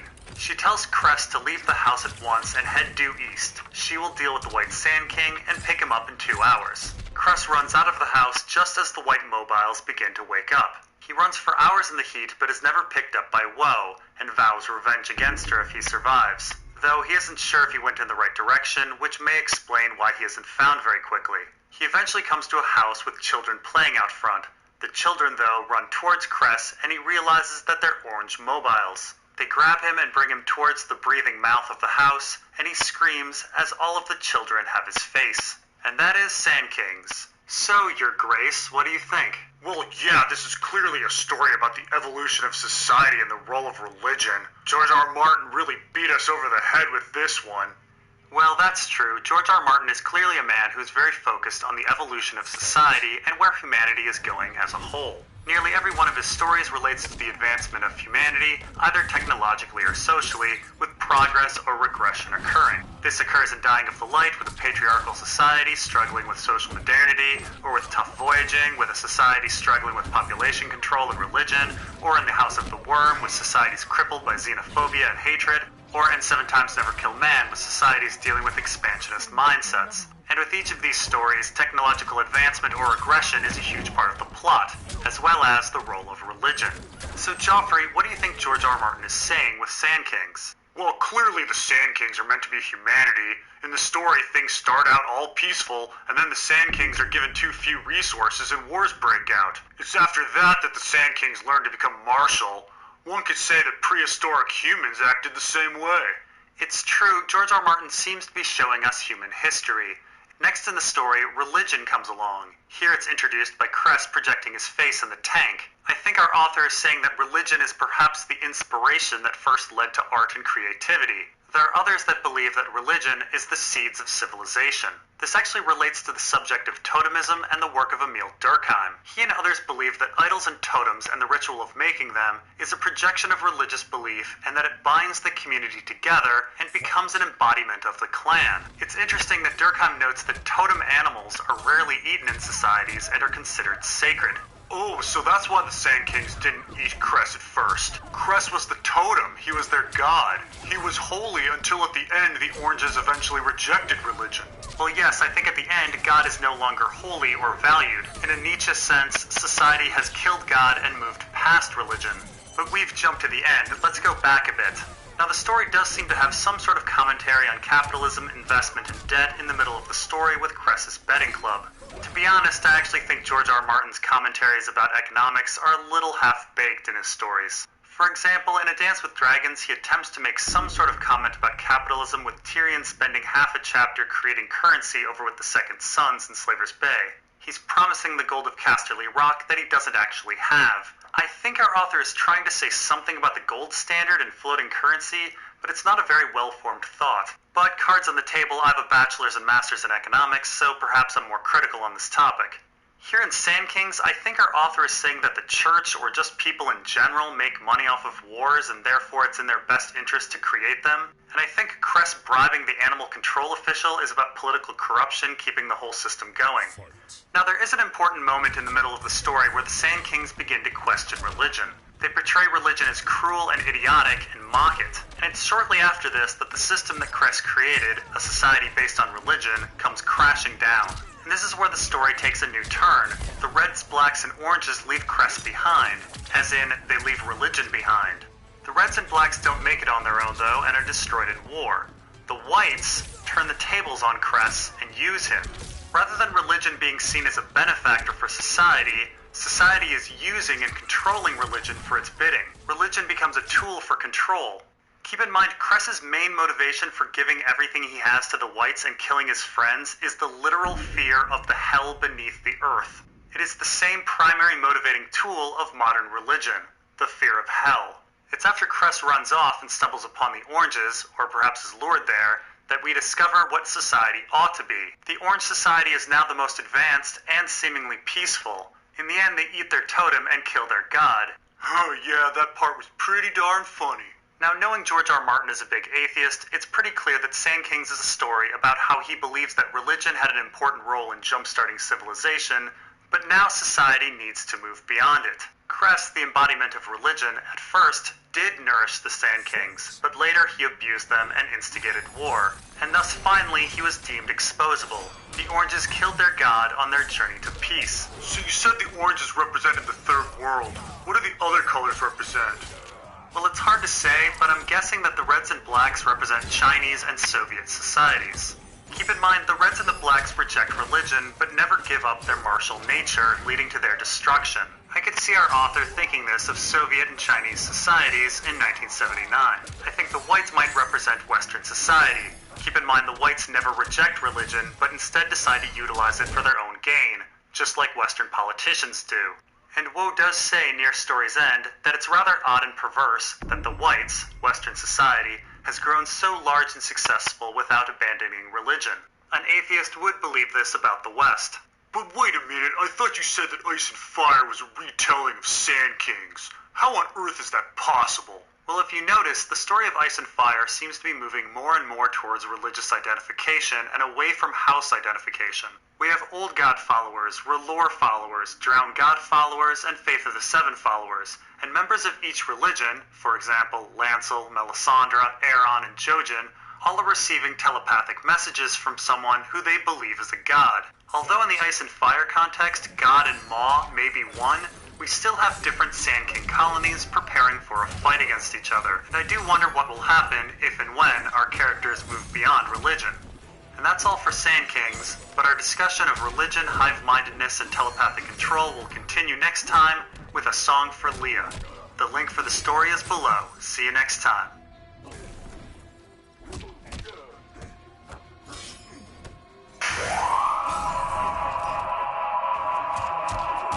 We are back for the Thousand Worlds Book Club, and we're talking about Meat House Man. We are joined by Sansa. Oh, hello everyone. I'm very honored to be here. I really love stories, and so I'm very much looking forward to the tale of, Meat House Man? That doesn't sound like a typical story. Oh, it's not. Meat House Man is the third and final story in the Corpse Handler trilogy. It was originally published in 1976, though written in 1973 and 1974. And it is truly something else. It is perhaps the most brutal, honest, depraved, and in many ways courageous piece of work our author has written. If you haven't read it or listened to it yet, I cannot really recommend it enough. When I first finished it, I remember just saying, wow. So stop the video, go read it, and come back. And so as it turns out, Meat House Man is not well liked by our author, and at the same time, I've met many people who hold Meat House Man as our author's greatest work. Now yes, that does sound weird considering the subject matter, but I would say that it is a great story and definitely is up there with his best. It's certainly the most striking and powerful piece that our author has ever written. I actually met a fan who told our author that it was her favorite story, and he jokingly told her, "Wow, you're pretty fucked up." In truth, though, I think the reason our author doesn't like the story is that it's far too personal for him. It's an honest recording of some real painful and embarrassing memories. In fact, he said in Dream Songs, written 30 years after Meat House Man, that it was still a painful read for him. The story was also sent back to him not just for revision, but for complete rewrite, and then was rejected after that, which vexed him a great deal. In fact, he said the only reason he later included it in his Dream Songs collection was because of the massive work that he put into it, not because he liked the story or thought it was any good. And so here we have a story that our author labored over greatly, that's filled with emotions so true that he himself dislikes the story.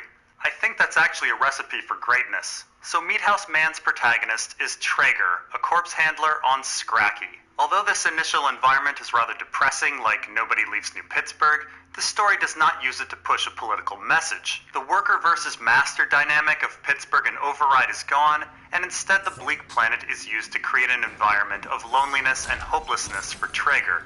And the corpse metaphor has now more to do with personal romantic relationships. The story is that of Traeger and his journey into manhood as he discovers women, sex, and relationships.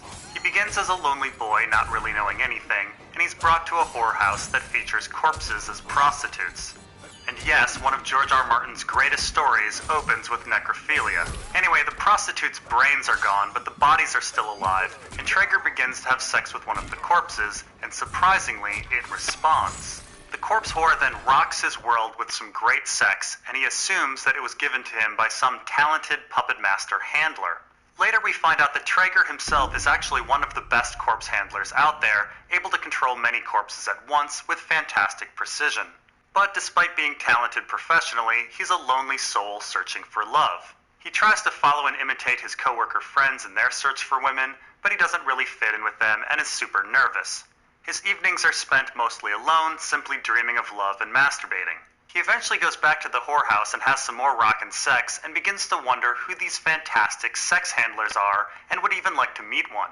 His friends laugh at him and tell him there are no handlers except for him.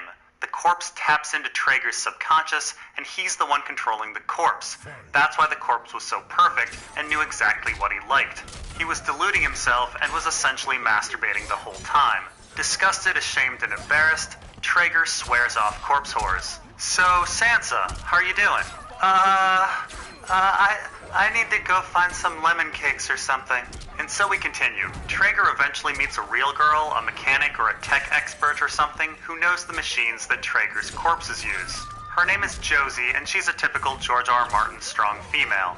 An Asha, Ygritte, Arya type with intelligence, fierceness, quirky beauty, and joie de vivre. In their first meeting, she brings up an important metaphor about machinery that keeps failing and how people delusionally think that somehow the machine will work later.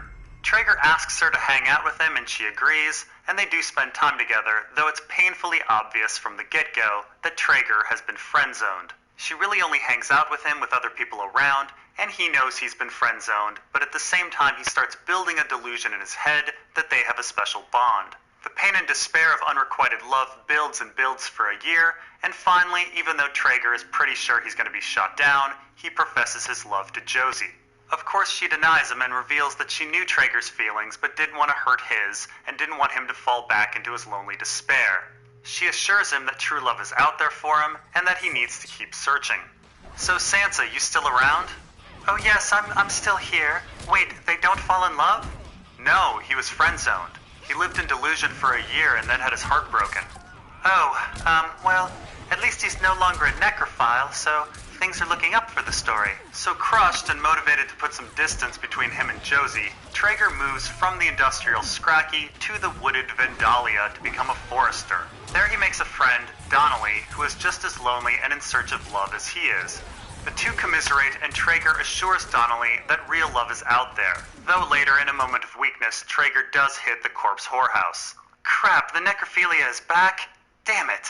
Of course, a delusionally friend-zoned person later hitting a whorehouse reminds us a lot of Jorah Mormont. So eventually Traeger does meet a new girl, Laurel. She's a bit timid and submissive and not really great looking, but over time she becomes beautiful to Traeger. It should be noted that the exact same thing happens to Jon. Ygritte starts out looking not that great and becomes beautiful.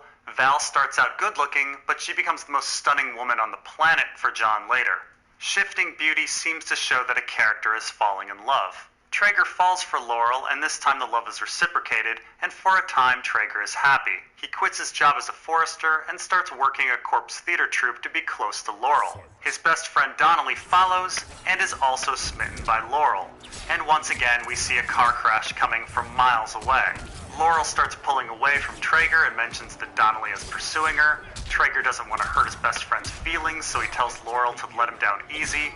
Then she claims that she loves both of them, and Traeger tries to accept that, and then she only loves Donnelly and says that she questions whether she really loved Traeger in the first place. The breakup crushes Traeger much worse than the rejection of Josie. He quits his job and tries to call Josie. She tries to be nice, but is clearly uncomfortable talking to him, and she has clearly found someone. Well, this is all sad, but at least our character isn't having sex with corpses. He then goes and has sex with a bunch of corpses.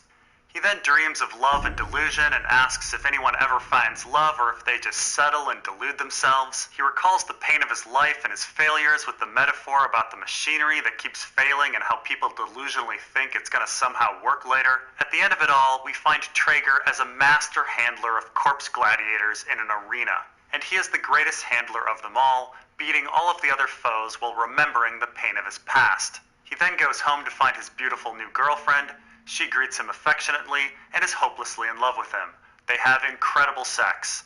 But alas, she is completely controlled by Traeger because she's a corpse. I think I'm going to be sick. So obviously the story is brutal in so many ways. First off, we know that many of these events were part of our author's life. We know that one of his girlfriends did leave him for his best friend, so that part is autobiographical. As for being friend-zoned once, yeah, his description of things is pretty true to life, so I imagine that happened to him too. And it's not a large leap to see that our author, as a writer, sees himself as a master puppet master. He's not working with physical corpses, but he has a talent for creating stories that the crowds come to see. You have to keep in mind his writing career did begin to take off in 1974. And yes, all those events must have hurt, and corpse fucking is pretty dark. But that said, the most brutal aspect of this story is its cynical assault on relationships and love. Traeger begins as a masturbator, alone, fucking himself. He adds corpses, but he's controlling them too. making him still a masturbator. He wants there to be someone else in the picture. He wants a strong, independent partner like Josie to love him, but he fails. So he settles for meek Laurel, who is inexperienced and not very good looking. But that's the thing. He can still control her, and he makes her good looking in his mind. It's still a delusion, and it's still masturbation. Eventually, Laurel grows independent and leaves him, so he just settles on a corpse again, remaining alone as a masturbator. And so our story is putting forward a lot of dark questions. Is our author claiming that unless we pursue a strong, independent partner like Josie, that we're essentially fucking a corpse? Are bimbos, pushovers, and trophy spouses just an exercise in corpse-fucking masturbation? A puppet master fucking a puppet? It's quite an accusation, as much of the relationships on this planet involve one partner who has power over the other. Or does the story go even further into darkness? The story claims that love is a lie. Is it that we all settle and delusionally convince ourselves that our partner is something they're not? That the machine is fundamentally broken and we're delusional in thinking that it can work? That we're as bad as Tyrion delusionally thinking that Shay is in love with him? We're all just corpse-fucking masturbators living a lie in our own self-created matrix? Or is the story about expectations? Did Traeger create in his head a notion of perfect love and sex that no real woman could ever live up to? And therefore it was his own damn fault that no one except his own puppet corpse could fill that hole. What is way darker than the pain of rejection or the grossness of necrophilia in this story is the idea that no matter what we do, we are alone, creating fantasies. Please kill me. Now, there may be one aspect of the story that could have huge implications on the world of Ice and Fire, and that is the subconscious animation of the dead. For example, in A Storm of Swords, Lady Stoneheart actually rises from the dead after Arya wills her to live through Nymeria. Yes, right after Beric Dondarrion does go and kiss her, but there is some debate on which action is responsible for raising her. Lady Stoneheart could perhaps be seeking revenge based on the will of Arya. Or perhaps all the White Walkers are really animated through the subconscious mind of a time-traveling Bran. Yes, this sounds all pretty out there, but let's also keep in mind that subconscious, unintentional monsters is also the plot of George R. R. Martin's favorite movie, Forbidden Planet. And that's all for Meat House Man. Thank you, Sansa, for joining us. And next time we'll cover one of George R. R. Martin's most critically acclaimed stories, Sand Kings. We will see you then.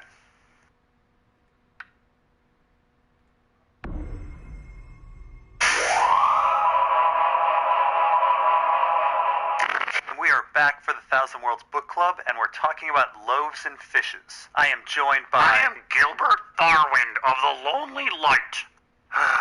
This is going to be a long video. Loaves and Fishes is the second adventure of Haviland Tuff. If you haven't read it, the link is below. I'm sorry, there's again no audio for this story. The events of Loaves and Fishes takes place shortly after the Plague Star. Tuff is looking for repairs to his newly acquired seed chip, which makes him as powerful as a god. And so Tuff travels to the planet of Suthlum, where they have an advanced port that's capable of performing the repairs. The Suthlumese also have a reputation for being ethical and fair. At the Suthlum port, Tuff meets Tali Moon, the portmaster. She oversees Tuff's repairs and encourages Tuff to go see the planet for a while. On the way to the planet, Tuff meets another off-worlder who reveals that the Suthlumese are mostly religious zealots who believe in having as many children as possible. They breed and expand so much that it's causing wars and tension with neighboring planets. However, due to an alliance between these neighboring worlds, the Suthlumese have been confined to their own solar system. However, the off-worlder warns Tuff that if the Suthlumese got a hold of his ship, these wars would certainly resume. While Tuff is exploring, Moon is called by her superior, Josen Rail, who tells Tali that because Suthlum only has 27 years left of resources, they need Tuff's ship. He orders her to try to buy the ship at any price, but if Tuff won't sell, they will take the ship and compensate Tuff for it. Moon doesn't like Rail's plan because if they forcefully take Tuff's ship, no one will trade with Suthlum anymore. Their reputation as an ethical planet will be destroyed. Nonetheless, Rael tells Moon to get the ship by any means possible. So Moon tries various techniques to get Tuff's ship. She first tries to overcharge Tuff and convince him that his ship is too pricey and that he should sell it. Then she tries to appeal to Tuff's morality by telling him that selling the Ark will save Suthlum from starvation. After Tuff refuses, Moon uses a bogus charge of smuggling vermin to take Tuff's cat and offers the cat back for the ship. Tuff still refuses to sell. Moon then makes a wager with Tuff. If he solves their food shortage situation, she'll return the cat and give Tuff an interest-free loan on the ship repairs. If he can't do it, he'll forfeit the ship to them. So Tuff works while Moon bonds with his cat. He successfully develops a bountiful edible plant, a along with superworms and a mold that lives off pollution. He also gives him some super plankton, some fast-breeding fish, mushrooms, and a bunch of other miracle items. However, this doesn't quite please Josen Rael, who wants the ship more than ever because of its power. Moon sneaks over to Tuff to tell him to escape, but Tuff won't leave without his cat. So Moon has to go back for the cat and get it for Tuff. Moon fully expects to be imprisoned for high treason, and Tuff wonders why Moon helped him in the first place. She says it's because power corrupts. Josen Rael and her people were good people, but the Ark made them unethical, and so she wants the Ark away. Tuff and Moon both wonder if Tuff too will be corrupted. The story ends with Tuff telling Moon that he'll be back in 5 years to solve their new problems, which perplexes Moon. So Gilbert, what are your thoughts on the story?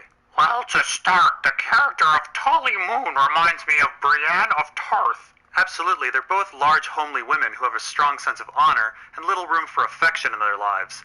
And over time, they grow unexpectedly attached to our unusual protagonist. Though Tolly Moon has blue skin.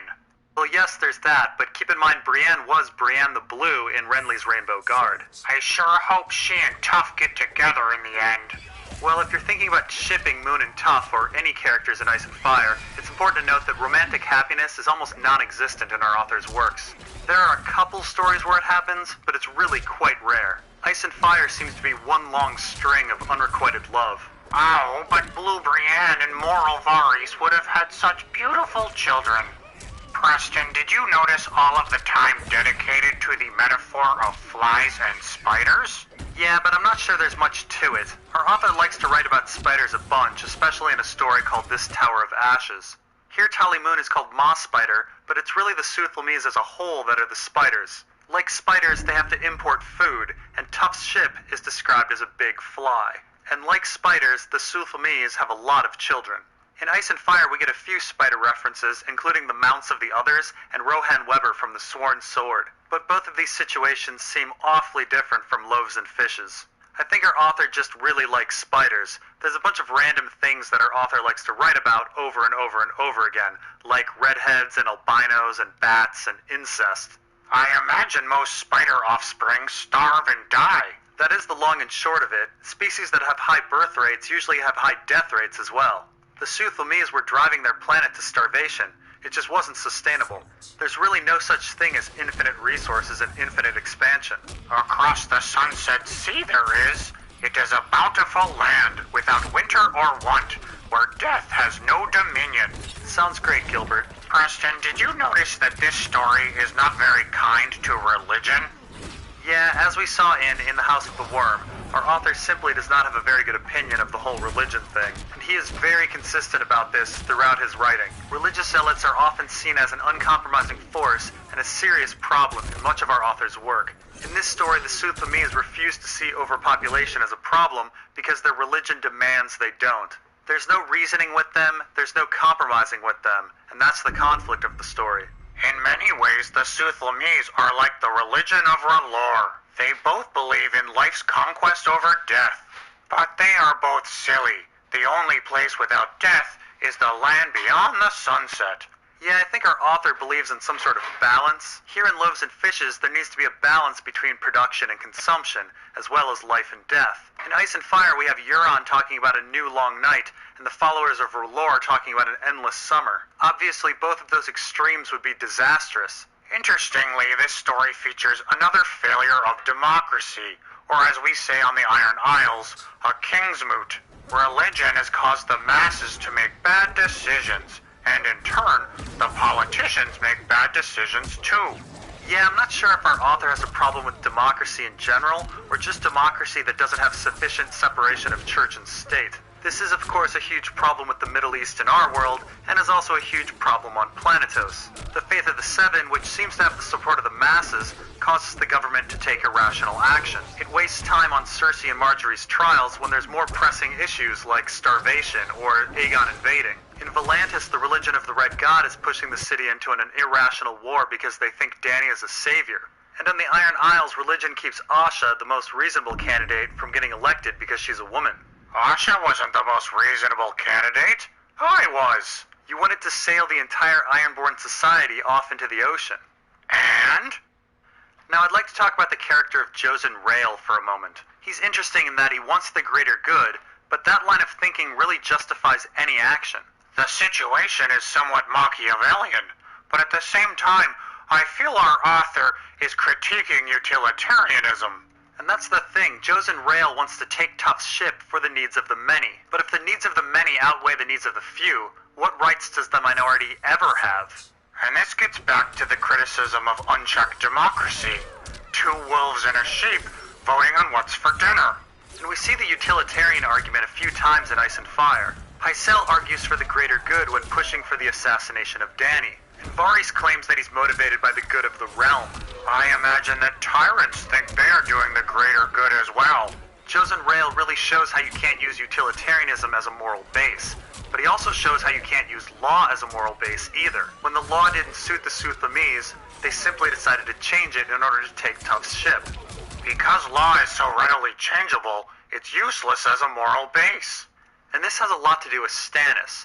Although many fans love Stannis, it's quite apparent that our author doesn't like him. Stannis is of course a stickler for the law, but law can be changed to serve various self-serving parties. And which laws are focused on is pretty subjective as well. So what's the point of being a crusader for the law in and of itself? Stannis would say order, but his actions have created more chaos than order, so he's kind of a hypocrite. So all of this is just an extension of the Plague Star argument.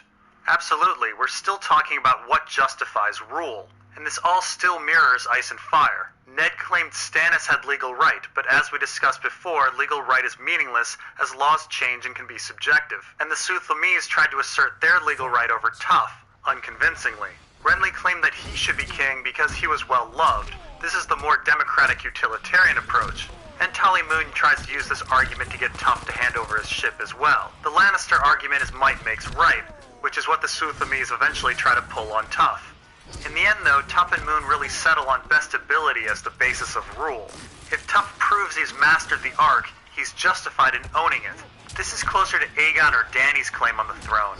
Aegon has been trained to lead since a young age, and Dany is learning how to lead through her experiences in Slaver's Bay. This seems to be a technocratic justification, and I do wonder if this is our author's political belief in the end, that the technocrats, the experts, should rule. But wouldn't power still make them into megalomaniacs? Well, that is the primary criticism of any rule that's not democratic or rotational, and Tally Moon definitely has that fear about the Ark. It corrupted her people, and she fears that it's going to corrupt Tuff one day, and whether or not Tuff will be corrupted will be addressed in future Tuff stories. Right, Loaves and Fishes is really the first story of a trilogy within the 7 Tuff stories. Tally Moon and the planet of Soothlam will be back in a story called Second Helpings, but before we get to that, Tuff goes on to have some other adventures. So I'd like to say thank you to Gilbert Farwind. Gilbert King! And our next story is called Guardians. The link for the story is below, and this one does have the audio. So check it out, and we'll see you next time.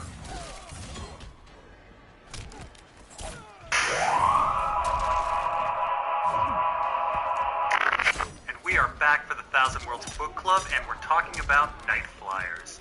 Night Flyers is... Oh my god, it was such an awesome movie. Oh, crap. Hello, Chad. All hail the Queen in the North. So we're here to talk about Night Flyers, right? That incredible movie? I would say it's somewhat better than Season 5, but not quite as good as Season 6. No, actually, we're here to talk about George R. Martin's written story of Night Flyers. Reading is for nerds. Why read the book when the live action is just as good, if not better?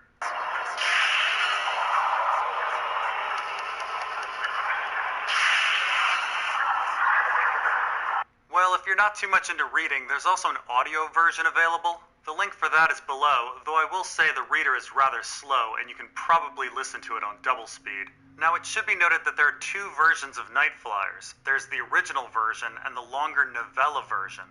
In the original version, most of the characters don't have names. The revision names everyone and expands on the human interaction and their thoughts a bit. Though at the end of the day, there aren't too many substantive changes. It's just a longer, more detailed route to the same place. Both versions are linked below. And let's not forget about the link to the movie below.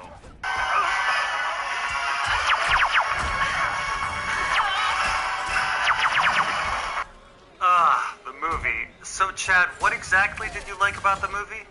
What didn't I like? I mean, it stars the girlfriend from The Last Starfighter, and Uncle Phil, and Murdoch from MacGyver, and John Aaron? Wait, really? John Aaron? Yeah, the main academic guy is the same guy who played John Aaron in his incredible 2-second portrayal of dead John Aaron. Well, the character is named Caroli DeBrannon in the story. I think in the movie they make him Michael DeBrannon. So, John Aaron then. Anyway, who's the Last Starfighter's girlfriend?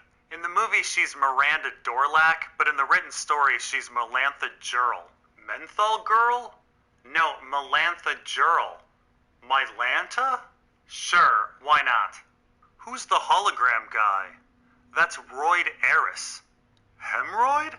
Those are the three most important characters, and the ones that are named in the original Nightflyers story. Caroli DeBrannon is the academic who discovers the legend of the Vulcan and discovers where one might be. Melantha Jurl is a genetically engineered Promethean who is an expert on alien cultures. Royd Eris is the ship's captain and is the all-powerful Shut-In. The all-powerful Shut-In is a reoccurring character type from oh so many George R. Martin stories. Royd sees all and hears all, and is even super pale with blonde hair, just like Bloodraven. A shut-in? Is that why he's called Hemroid? Because he's been sitting on his butt too long? Why is George R. Martin so obsessed with white-haired people anyway? Well, I think it's taken somewhat from Tolkienian elves, but George R. Martin's albino and albino-esque fetish is huge. An albino or an albino-like character is featured in a dozen stories. Without a doubt, George R. Martin is giving homage to Elric, the main character of Michael Moorcock's fantasy stories. Moorcock is an enormous influence on Martin, with the foundations of Valyrian culture, the rivalry between Bloodraven and Bittersteel, and the eternal battle of R'hllor against the Great Other being largely taken from Moorcock's writings. George R. Martin likes Moorcock. Anyway, enough talk about these stupid books. Tell me about Uncle Phil. Well, neither Uncle Phil nor his fresh octopus appear in the written story. Anyway, on a basic level, Nightflyers is simply a 10 little Indian horror story where the characters die off until only Last Girl remains. But on another level, it's weird. Mega weird. Cross-gender mother clone being downloaded into a computer and still retaining her telekinesis weird. Genetically engineered racist gymnast/alien anthropologist protagonist who fucks everyone on the ship weird. Telekinesis being used to create a vacuum around someone's head in order to cause it to explode weird. I've said it before and I'll say it again. There is no fan theory about A Song of Ice and Fire that is weirder than Nightflyers. The potential for George R. Martin to be bonkers, off-the-wall weird is unlimited.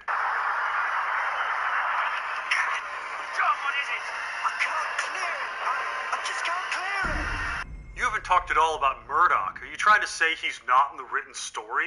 No, he is. In the written story, he's called Thale Lassimer, and he's actually a lot like Sweet Robin. He's a paranoid youth who has watery eyes and wants to sleep all the time, and the other characters like to use psychotropic drugs on him. Thale Lassimer...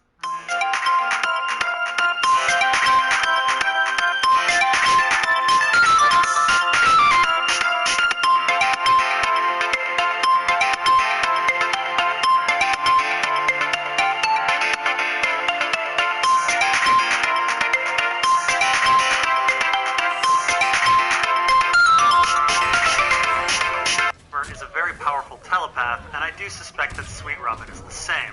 Two very important drugs are given to Thale Lassimer in the story. There's Cyanide-4, which reduces his telepathic abilities and makes him tired, and there's Esperon, which enhances his telepathic abilities.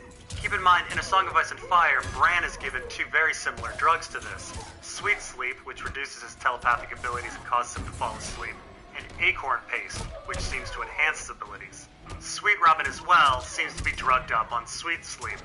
So besides the powerful telepath Thale Lassimer, the other characters on the ship are Agatha Marriage Black, who is a less powerful handler of Thale Lassimer, Alice Northwind and Lami Thorne, who are experts on computers. Both Lami Greenhands and Alistair Thorne may be named after her. We also have the bickering linguists Danil and Lindren, and the alien biologist Rojan Christophorus. Rojan Christophorus is probably named after Chris Christopherson, one of George R. Martin's favorite musicians. Oh my god, Chris Christopherson was so awesome in Blade. He was a musician before that? Anyway, Nightflyers begins with an explanation of what the Vulcan is. The Volcran is a mysterious body that is heading out of the galactic core at a slow sublight speed. Wherever it went near, psi-gifted individuals went nuts. There's even an implication that all of the visions and miracles around the time of Jesus, supposedly, were enabled by the Volcran passing by. Of course, this is once again a case of a celestial body being something more. We had the ship Shooting Star in Men of Greywater Station, and we had the ship Plague Star in Tough Voyaging, and here we have the legendary Volcran. It all makes me wonder about the nature of the comet from A Clash of Kings, and whether it's related to people's abilities on Planetos.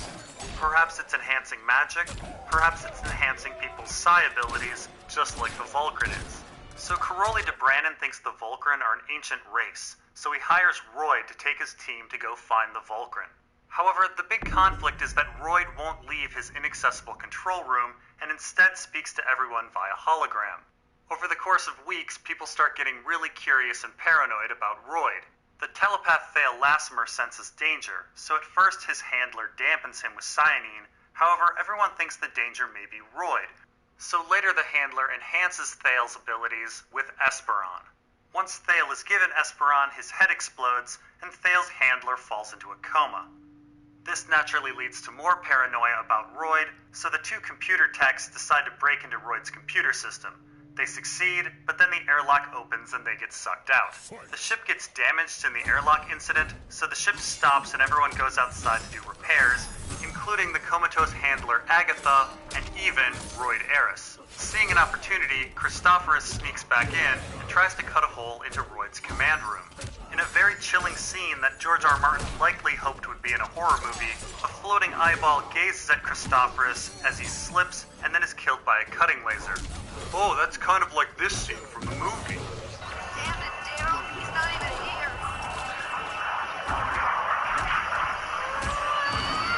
Outside, over the comm, everyone hears Christophorus' voice, and the two linguists are drawn inside. Christophorus is now a space zombie, and he kills one of the linguists, who then reanimates and kills the other.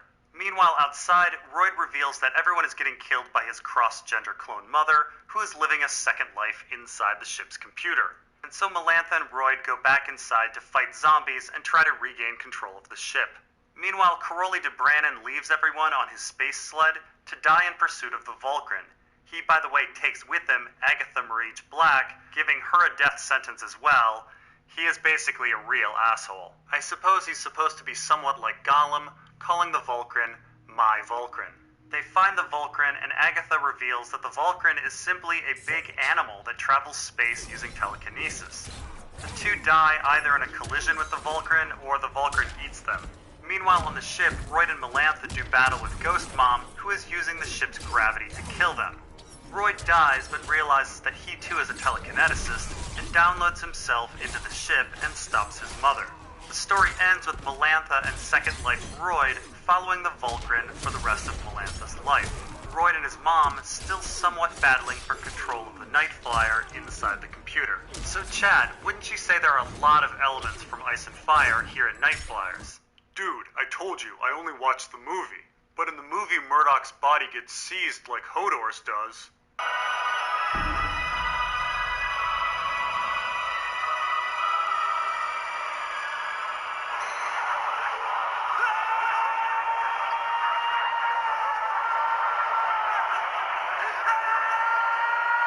So yeah, there's no body seizing in Night Flyers. However, they do talk about it, and they mention that even the most powerful telepaths can't take over another person's body. If these rules apply to Ice and Fire, Bran is pretty special. He's the most powerful telepath in the world in that he can seize Hodor. The second most powerful telepath that we run into, Varamir Sixskins, fails to take over another person's body. Interestingly, in Night Flyers, the dead can be animated through telekinesis. I'm not sure how exactly this is done, whether it be limbs being lifted with telekinesis or nerves and neurons being fired with it. Royd's mother thinks it's a pretty good strategy to use them. I do wonder if the others are a master of this technique and that it's all just telekinesis. Well, that computer that Royd's mother lives in is kind of like the Werewood net. It's almost identically so. In A Song of Ice and Fire, the Children of the Forest talk about the Werewood net remembering people. The computer crystal has downloaded the memories of a human being, and therefore its ghost. We also hear about partial memories and partial ghosts. This is mentioned with Marantha Jural's Whisper Jewel, and we hear about a memory of Old Nan being a piece of Old Nan. And Qyburn talks about ghosts when a remnant of a person is left behind when they leave a room. By the way, these Whisper Jewels will return in Dying of the Light, and crystalline souls will return in The Glass Flower. The point being, George R. R. Martin is obsessed with blended consciousness and partial consciousness, whether it be the blended consciousness of the Werewood Net or the partial consciousness of, say, Orell in his eagle. Well, you already mentioned that Hemorrhoid is like Bloodraven. He is, but there's an interesting twist to this all-powerful shut-in. Royd eventually reveals that he's not the one that's actually in control. His mother is. He's not the puppet master, he's the prisoner. I do wonder about the nature of Bloodraven. Is he actually in control, or are the Children of the Forest or the Werewood Net controlling him? The story mentions that being psi-talented is also genetic, and of course in A Song of Ice and Fire it seems to be genetic as well.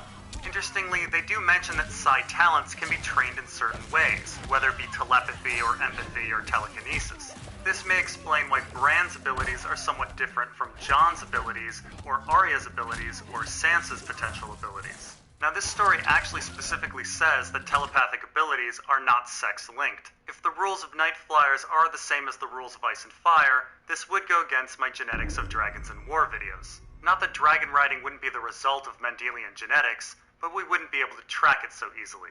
Of course, Royd and his mother being albinos and also being super genetically special is much like Bloodraven, who's an albino and also super genetically special. Another weird similarity between Night Flyers and A Song of Ice and Fire is the arbitrary rule of gravity and psi ability.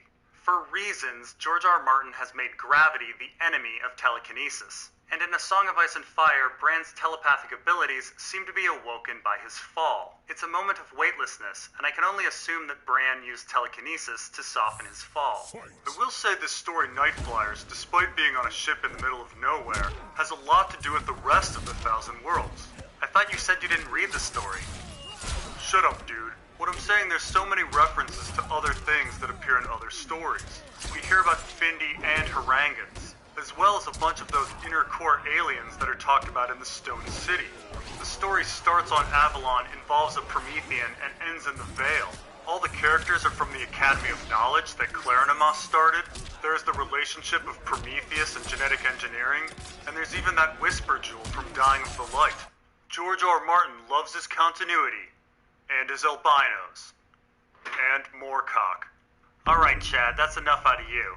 That's about all the time we have for Night Flyers. Next time we'll be talking about a real gem of a story, this Tower of Ashes. In my opinion, this is one of George R. R. Martin's best. The link to the written story and the audio are below. See you next time.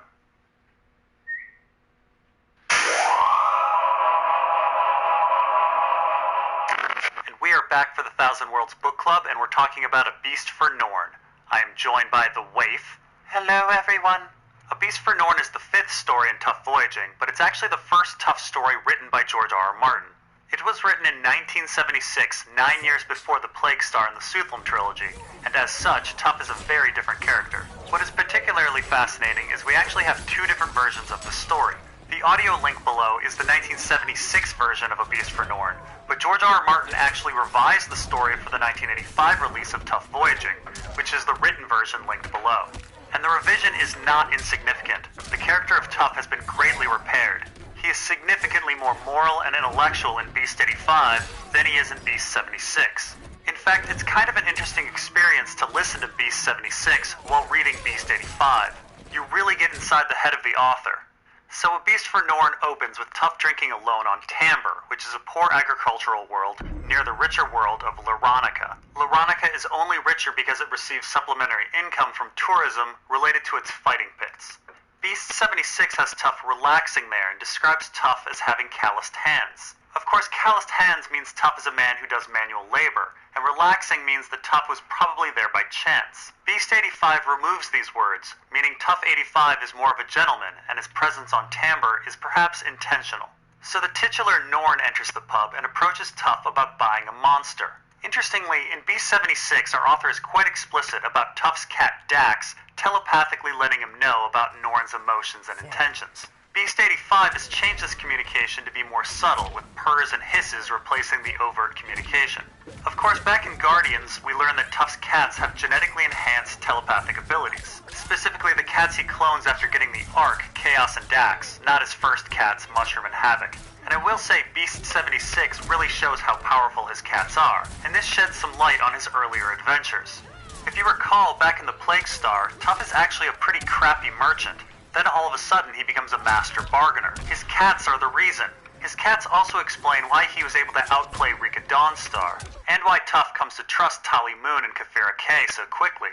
Interestingly, Tuff's big mistake in life was trusting Rika Dawnstar and Kaj Nevis, something he did before the creation of Chaos and Dax. Essentially, Tuff's cats show that he's cheating in his negotiations, just as Bloodraven and whoever else can enter dreams are cheating at the Game of Thrones. Anyway, Norn and Tuff discuss the Federal Empire's Ecological Engineering Corps a bit. Interestingly, in Beast 76, the EEC uses Eco-War as a weapon, but this is changed to Bio-War in Beast 85. There's quite a few of these little corrections made between the versions. For example, the Ark goes from having 1,000 varieties of species for Norn to 10,000 varieties of species for Norn. Or the Ark had a specimen that went extinct 200 years ago, which is changed to 1,200 years ago. The 76 story mentions that the Findi colonized a world a millennium before humans, which has changed several millennia in 85.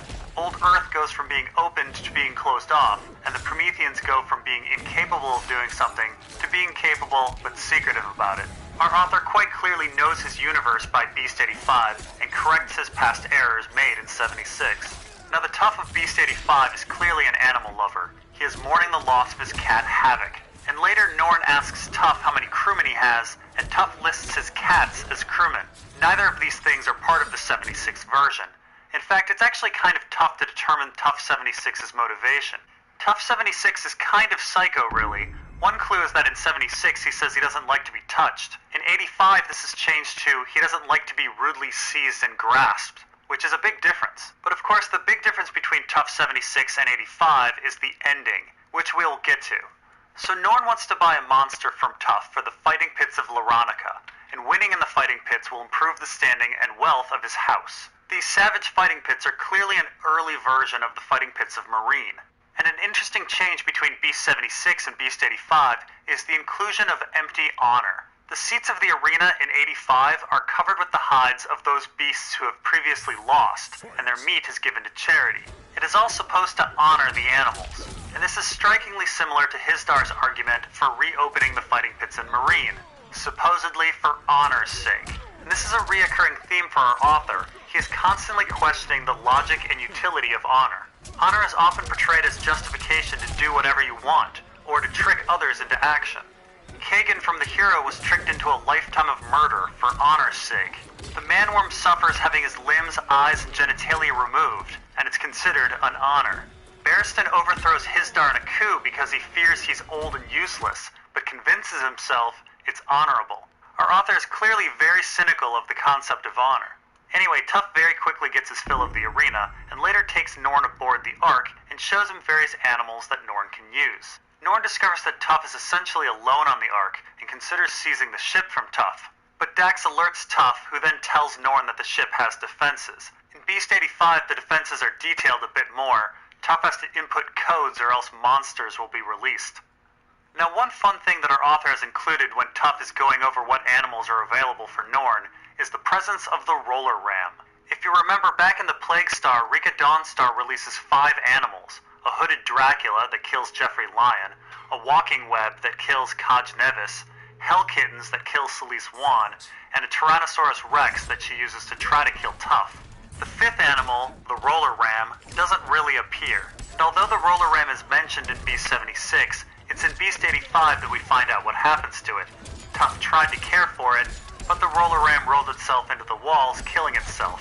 In the discussion of monsters in the fighting pits, we also hear about lizard lions, who of course also live in the neck. Anyway, Norn decides on some telepathic cobalt cats, and Tuff tricks Norn into also taking an animal called a hopper to feed them. And so after Norn's purchase, Norn's house quickly goes from last to first among the 12 great houses in the pits. And as expected, the other houses then seek Tuff for their own purchases. The houses fall into a cycle of escalation that economists call the dollar auction. and is of course a metaphor for the escalation of nations' armament. The final house, Ameth, attempts to win by buying last, and tells Tuff to stop selling. Tuff weirdly agrees. Norn later calls Tuff back and tells him that the House of Norn is once again the poorest house. His cobalt cats aren't breeding, and Tuff tells him that the cobalt cats only breed with the blooming of a flower from the planet Vagabond. Vagabond is yet another world with an unusual orbit and long winters, so there's no way to have these flowers on Laronica and no way to have the cobalt cats breed. Even worse for Norn, the Hoppers are eating all of Norn's crops, and the house is running out of money because it has to buy food from the poor farming world of Tamber. Tuff reveals that he essentially sabotaged all the ecosystems of the 12 houses, and that all of them will suffer ecological collapse, and in turn, economic collapse. And here's the big difference between Beast 76 and Beast 85. In Beast 76, the story ends with the implication that the 12 houses are likely to starve to death. Tuff 76 is a vindictive, vengeful man. But Beast 85 has Tuff explaining that starvation is not likely, but after hardship, a new predator-free ecosystem will emerge. Essentially, there will be no fighting pits, and Laronica will become like the poor farming world of Tamber. So, Waif, I've been doing most of the talking here, but what are your thoughts on the story? No offense to Mr. Martin, but I think his revision ruined the story. Whoa, what? Ruined the story? I mean, I understand why he did it. The idea that Tuff is the proper captain of the ship is essential for the parallel to Plato's Republic.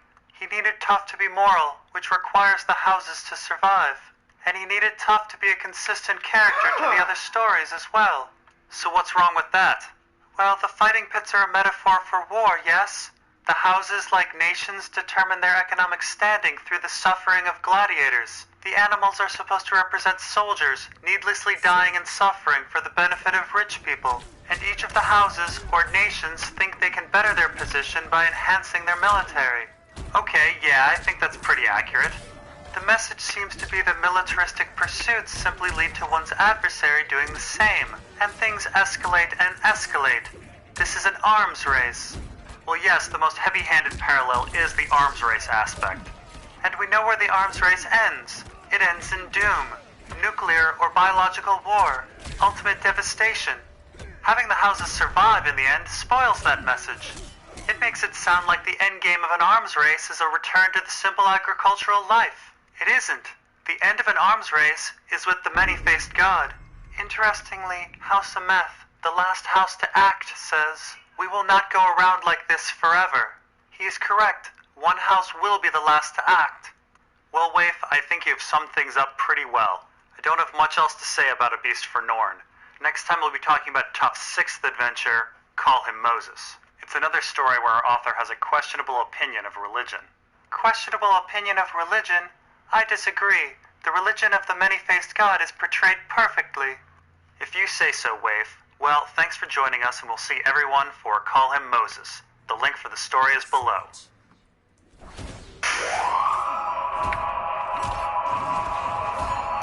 We are back for the Thousand Worlds Book Club, and we're talking about Dying of the Light, or at least the first 5 chapters. The link to the written and the audio is below. Dying of the Light is George R. R. Martin's first novel, and while many other stories take place in this Thousand Worlds universe, this is really the first one that has the time to breathe and explore the richness of it.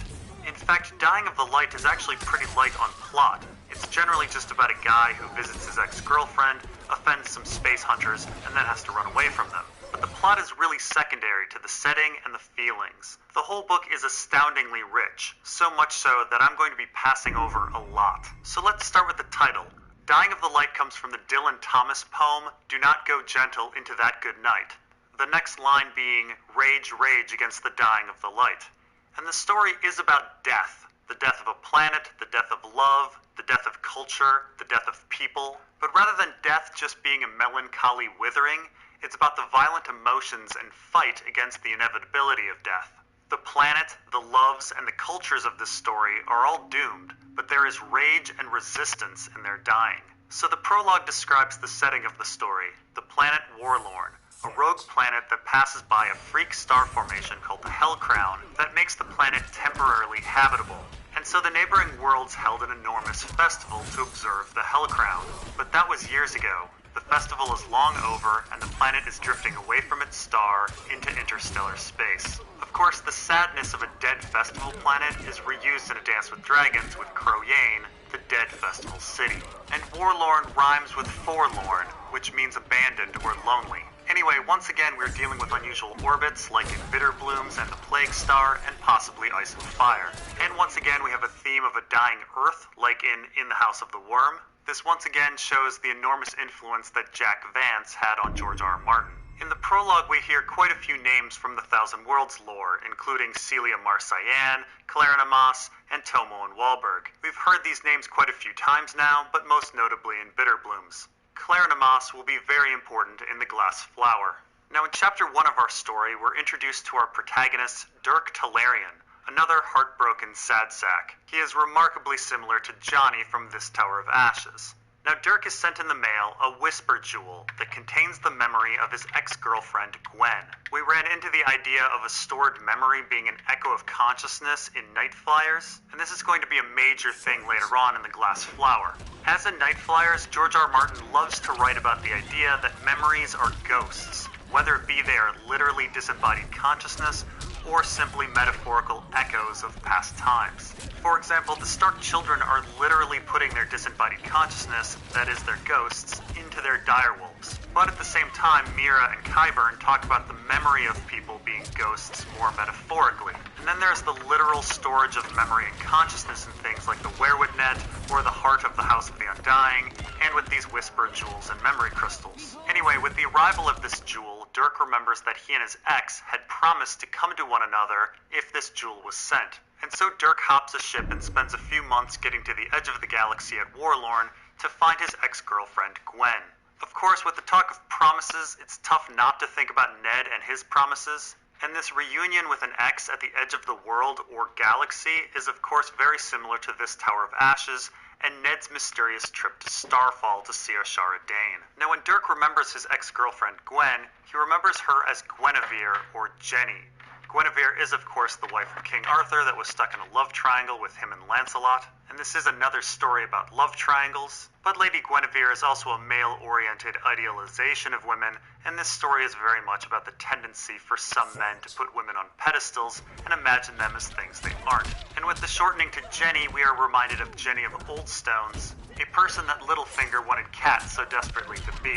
So Dirk arrives on Warlorn and is greeted quite awkwardly by Gwen and by her co-worker, Arkin Rourke. And Dirk finds out he's going to be staying with Arkin rather than Gwen. It's worth noting that Arkin has the classic super blonde Targaryen hair that our author loves to include in his stories. Anyway, Arkin is from the planet Kimdis, a planet of pacifists in the Fringe, and the three start talking about the culture of High Cavalon, the planet that governs Warlorn. The Kavalar are a violent, sexist, racist, xenophobic people, and they are broken into holdfasts, which are essentially houses. The culture is remarkably medieval or Westerosi. And yet, to Dirk's surprise, Gwen is now weirdly linked to them through a sort of marriage to a man named Jan Ironjade Vickery. Interestingly, in this conversation, Arkin talks about half-truths being the worst, most dishonest lies. Of course, in Ice and Fire, we hear about the best lies being mixed with truth. Now, back during the festival, all the Outer Worlds built cities on Warlorn, and Dirk, Gwen, and Arkin head to the Kavalar city of Lartane, which is built into a mountain, much like Casterly Rock. And of course, so much of Westeros is subterranean. In our second chapter, Dirk wakes up and heads outside to find shirtless Jan, who turns out to be a rather civilized guy because he spent time on Avalon. They talk a bit about history and Harangans before Jan sort of threatens Dirk by telling him he exists, and then Jan gives Dirk a friendship pin with the symbol of the Ironjade Holdfast. The two then head in for breakfast and meet Jan's life partner, Garce. Essentially, Jan, Garce, and Gwen are in a sort of triple marriage. Jan and Garce are Tanes, while Gwen is Bethane, though we find out later it's more complicated than that. The relationship between Garce and Jan is almost identical to that of Jon Connington and Rhaegar. Garce looks exactly like Jon Con and is more traditional, while Jan was a sullen, isolated youth who later picked up fighting and wants to reform his people. Anyway, the crew starts talking about concepts like altered men and not men. Altered men are genetically altered humans, much like Stumblecat from Star Lady. The variants that exist on Prometheus could cover every creature in Ice and Fire. Not men are people with genetic stock that have strayed so far that they have trouble breeding. I think of the others and their need to steal children with this. The crew also talks about the Banshees of High Cavalon, which seem to have a telepathic bond to those of the Iron Jade Gathering, much like direwolves do to Starks. Banshees have been introduced to Warlorn in hopes that they would thrive, but they haven't really. Anyway, because Gwen is an ecologist, she decides to show Dirk the planet a little. They ride on some sky scooters, and then Dirk hits on Gwen. She denies him and tells him that the problem with their relationship was that he kept calling her Jenny.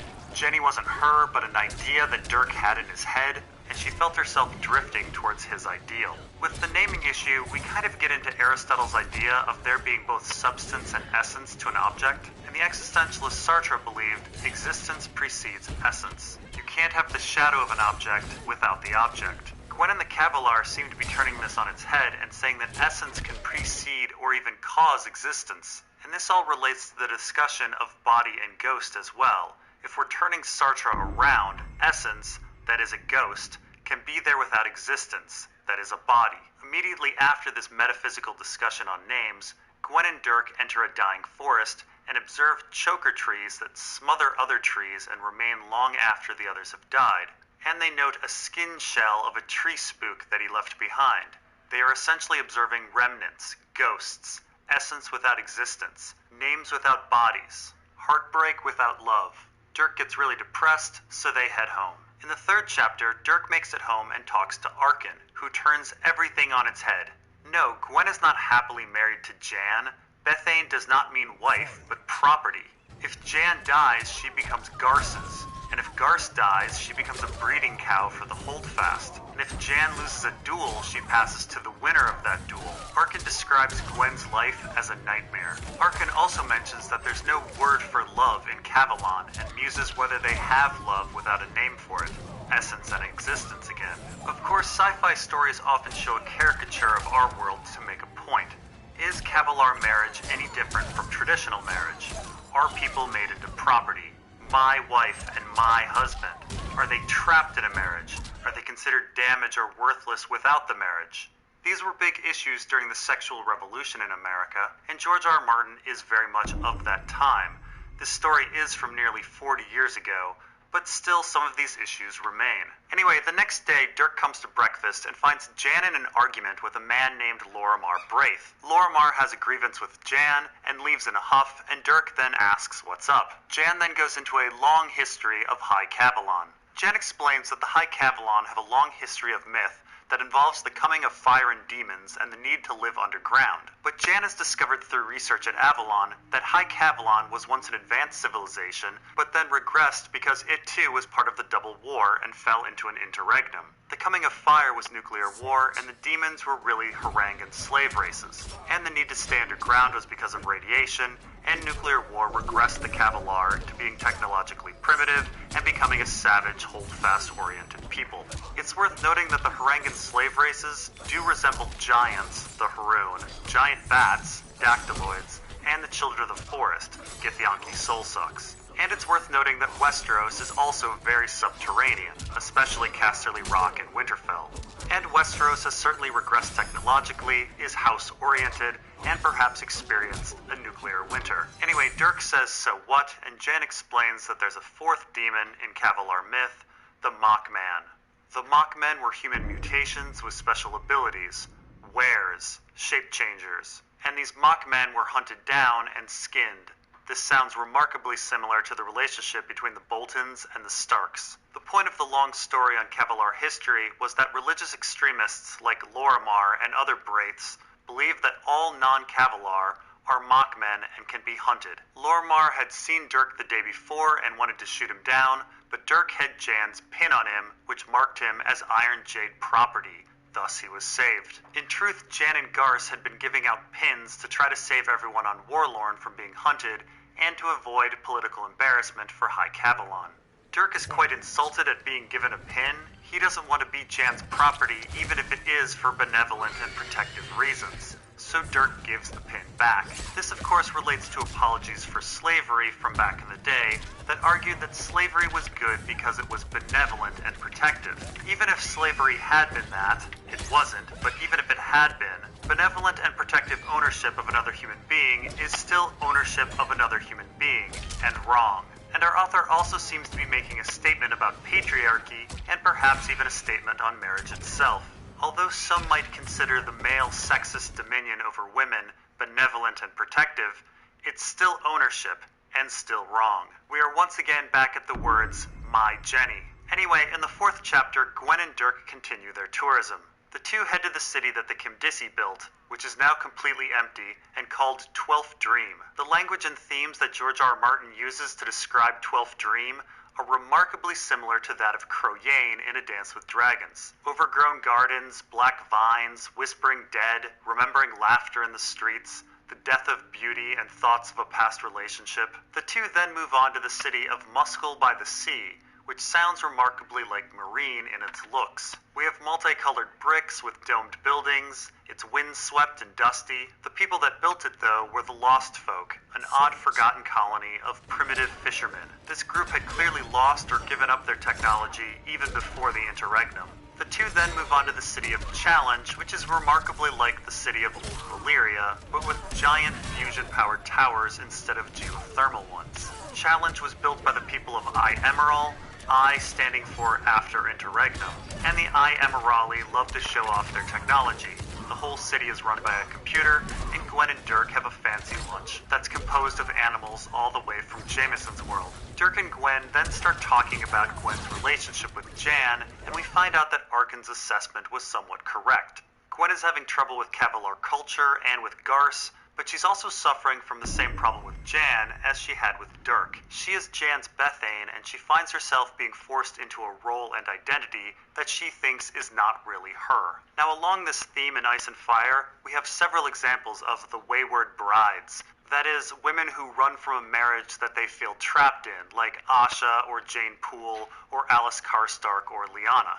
Anyway, the two argue about whether they should get back together a bit before heading to the next city, Crine Lamia. With its towers and canals, the city is a bit like Bravos, and like Bravos, the city is obsessed with death. Crine Lamia was built by the Darklings of Dark Dawn, the outermost planet of the galaxy, which is filled with a bunch of depressed nihilists. The city constantly plays a depressing, beautiful symphony of Lamia Bayless, a name you may remember from Bitterblooms, and the symphony would drive people to suicide. Of course, Darkling of Dark Dawn is quite similar to Darklin of Duskendale, and Darkling is almost certainly a reference to the Thomas Hardy poem, The Darkling Thrush, which is more or less about a dead, wintry environment with one bird chirping in it. The theme of the poem is rather close to the idea of do not go gentle into that good night, rage, rage against the dying of the light. It is the fight and resistance against death. I will say that Gwen and Dirk's discussion in the city of Crine Lamia is essentially the theme of the entire book,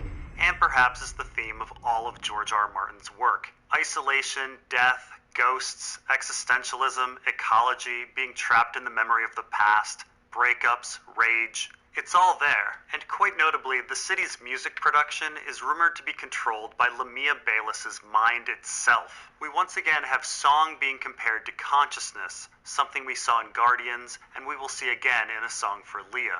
Anyway, weirdly, we actually find out that Gwen wanted to live in this depressing city as it represents everything in her life. And Dirk suddenly becomes angry at the idea of nihilism.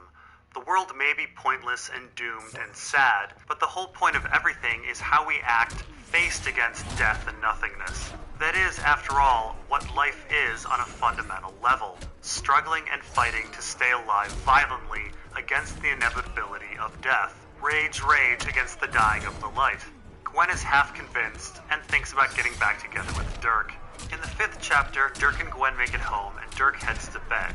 He listens through the walls as Garce, Jan, and Gwen argue. He also hears a thud as if someone was hit. Dirk also reads Jan's thesis on the history of High Kavalan. It turns out that the deep sexism that the Kavalar have originated from a female-targeted disease dropped by the Harangans. Women were quarantined, but because there were so few, women became communal holdfast property. They remained locked up so they could be used sexually by men of the holdfast, and to keep them from getting stolen by men of other holdfasts. Women of other holdfasts became highly prized because of the genetic diversity they contained. Of course, stealing women for their genetic diversity is a practice we see with the wildlings, and literally locking women up for sexual reasons appears in Ice and Fire with the Maiden Vault, and perhaps with the Tower of Joy. Anyway, Dirk wakes up in the morning and finds Gwen and Jan gone. He is troubled by this and thinks Gwen is being kept from him. So Dirk goes to talk to Garce.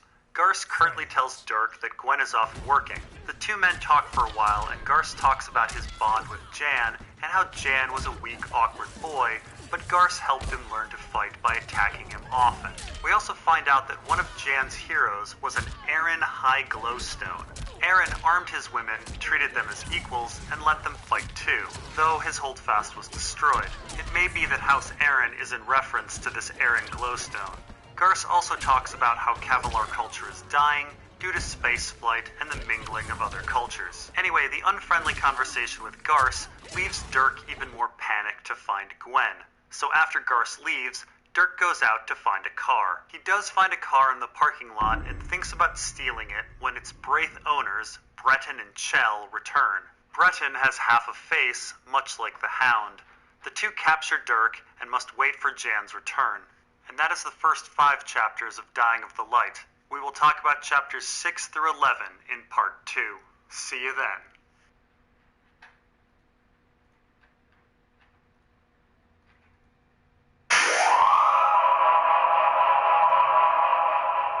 And we're back for the Thousand Worlds Book Club, and we're talking about the Plague Star. I am joined by Ygritte. Now, Ygritte, you've read A Song of Ice and Fire and all of the Thousand Worlds? No, I don't need to be reading your stories. The songs of the free folk are much better than your southern lies. Okay, well, the Plague Star is a fun little King of the Hill or Game of Thrones tale where 6 players duke it out for essentially godlike status. If you haven't read it, the link is below, so pause, read it, and come back. Sorry, there's no audiobook out there for it, but I did read the prologue as a preview. Now, The Plague Star is the first story in the Tough Voyaging series chronologically, but it was actually published in 1985, 9 years after George R. R. Martin's first tough piece, A Beast for Norn. Essentially, our author went back and wrote an origin story. The story also answers a lot of questions raised from In the House of the Worm, namely, who are the Theta people, and how did they control eater worms? Now, before The Plague Star, we have a little prologue that our author wrote when he released the Tough Voyaging collection. It's a found captain's log of a dying trader who came to the planet Hrobana to trade with the Haroon, a giant-like former Harangan slave race. But the giants aren't slaves, they are free folk like us. Well, I said these Haroon were giant-like, and they're former slaves. And since giant skeletons were found in the caves of the Children of the Forest, I imagine at least some of the giants were former slaves as well. Bat-like dactyloids are also a slave race on this planet. Again, giant bats being found in the Children's Cave. And we even hear a legend of the Harangan Mines, who were their telepathic masters, and now hide beneath the earth on old Haranga, waiting to return. What are you trying to say, that the Children of the Forest are the Harangan Mines? Not that that's impossible, but I just think our author is taking the same characters, themes, and relationships and repeating them. We have 2 stories with subterranean telepathic masters of giants and bats. This prologue of yours did use the phrase, fire and blood, and I think Grayscale may have made an appearance. I thought you said you didn't read the story. I didn't. We free folk know things. Well, anyway, the captain of this story is not being killed off by the slave races, but instead by the titular Plague Star. The star is described as something that comes every 3 generations and brings disease. Of course, it's not really a star, it's a spaceship sending down genetically engineered diseases. We have seen celestial objects not being celestial objects before. In Men of Greywater Station, a shooting star was really a spaceship as well, and we come across something very similar in Night Flyers. And this all makes me wonder about the comet from Ice and Fire. Hashtag Comet is Vulgrin.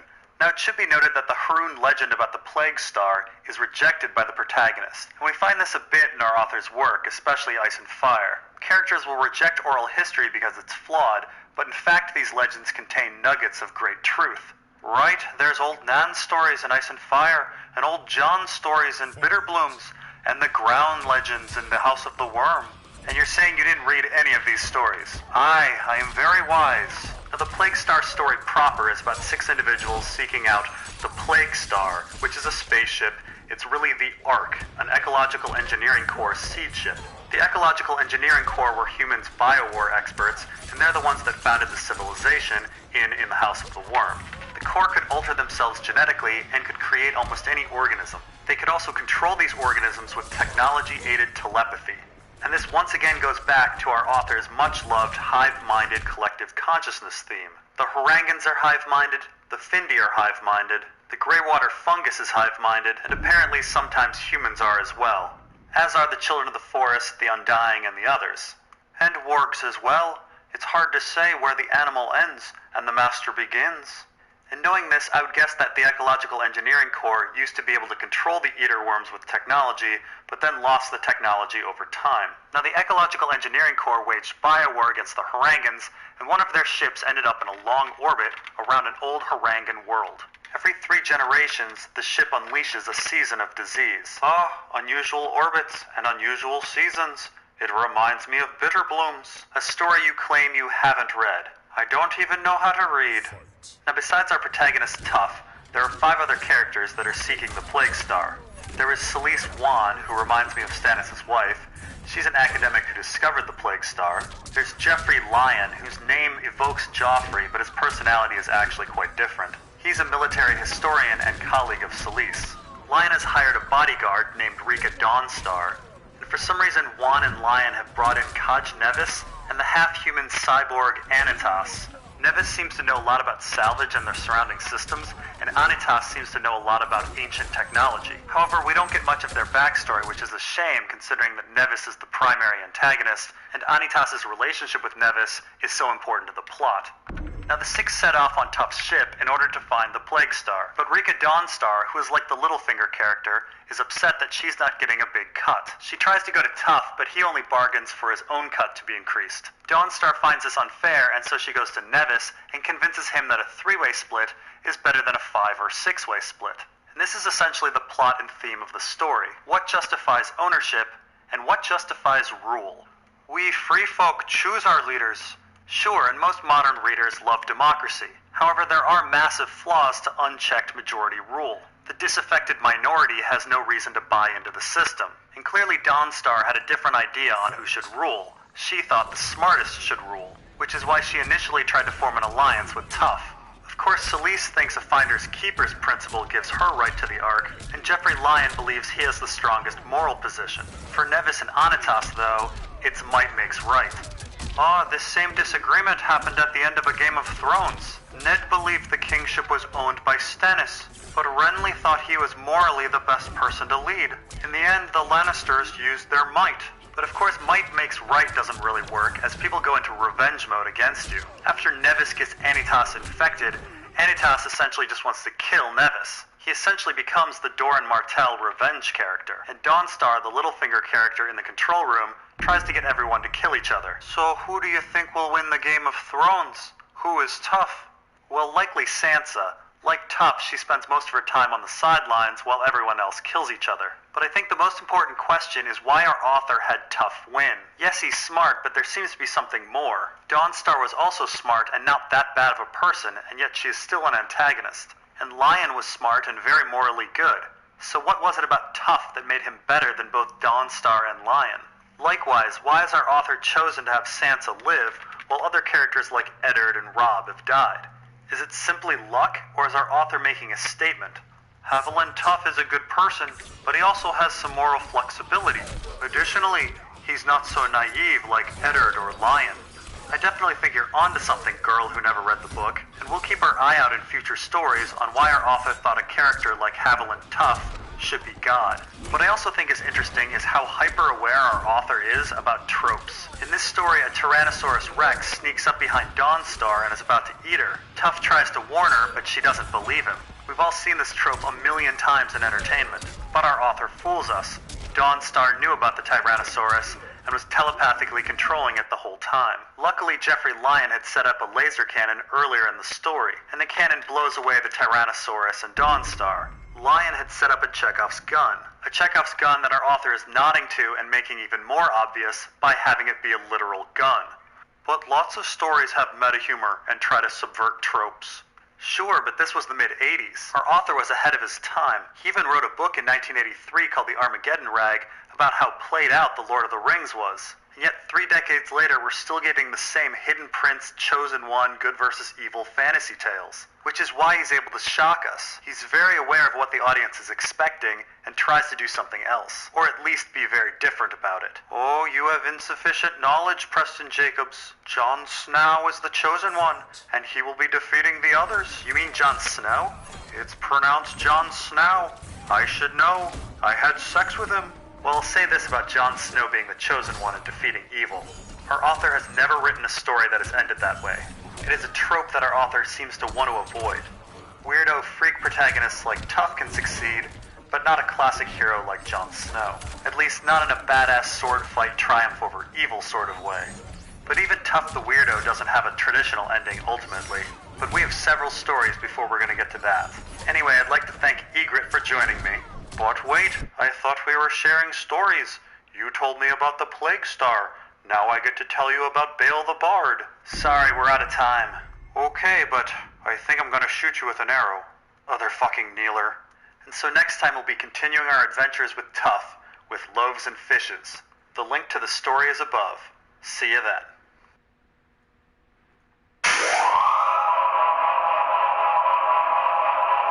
Alright, we are here for the Thousand Worlds Book Club, and we are talking about The Hero. I am joined by Sweet Cindy.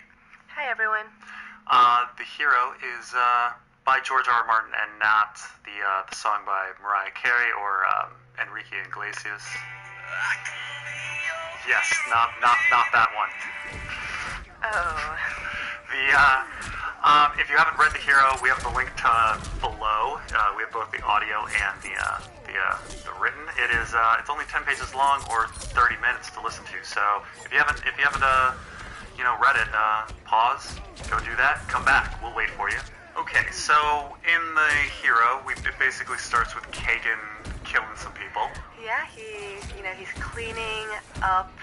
I guess he's on a cleanup mission after they've defeated a bunch of resistance fighters. And then... Cleanup mission. I'm doing quotes beside my head. Cleanup mission. Yeah.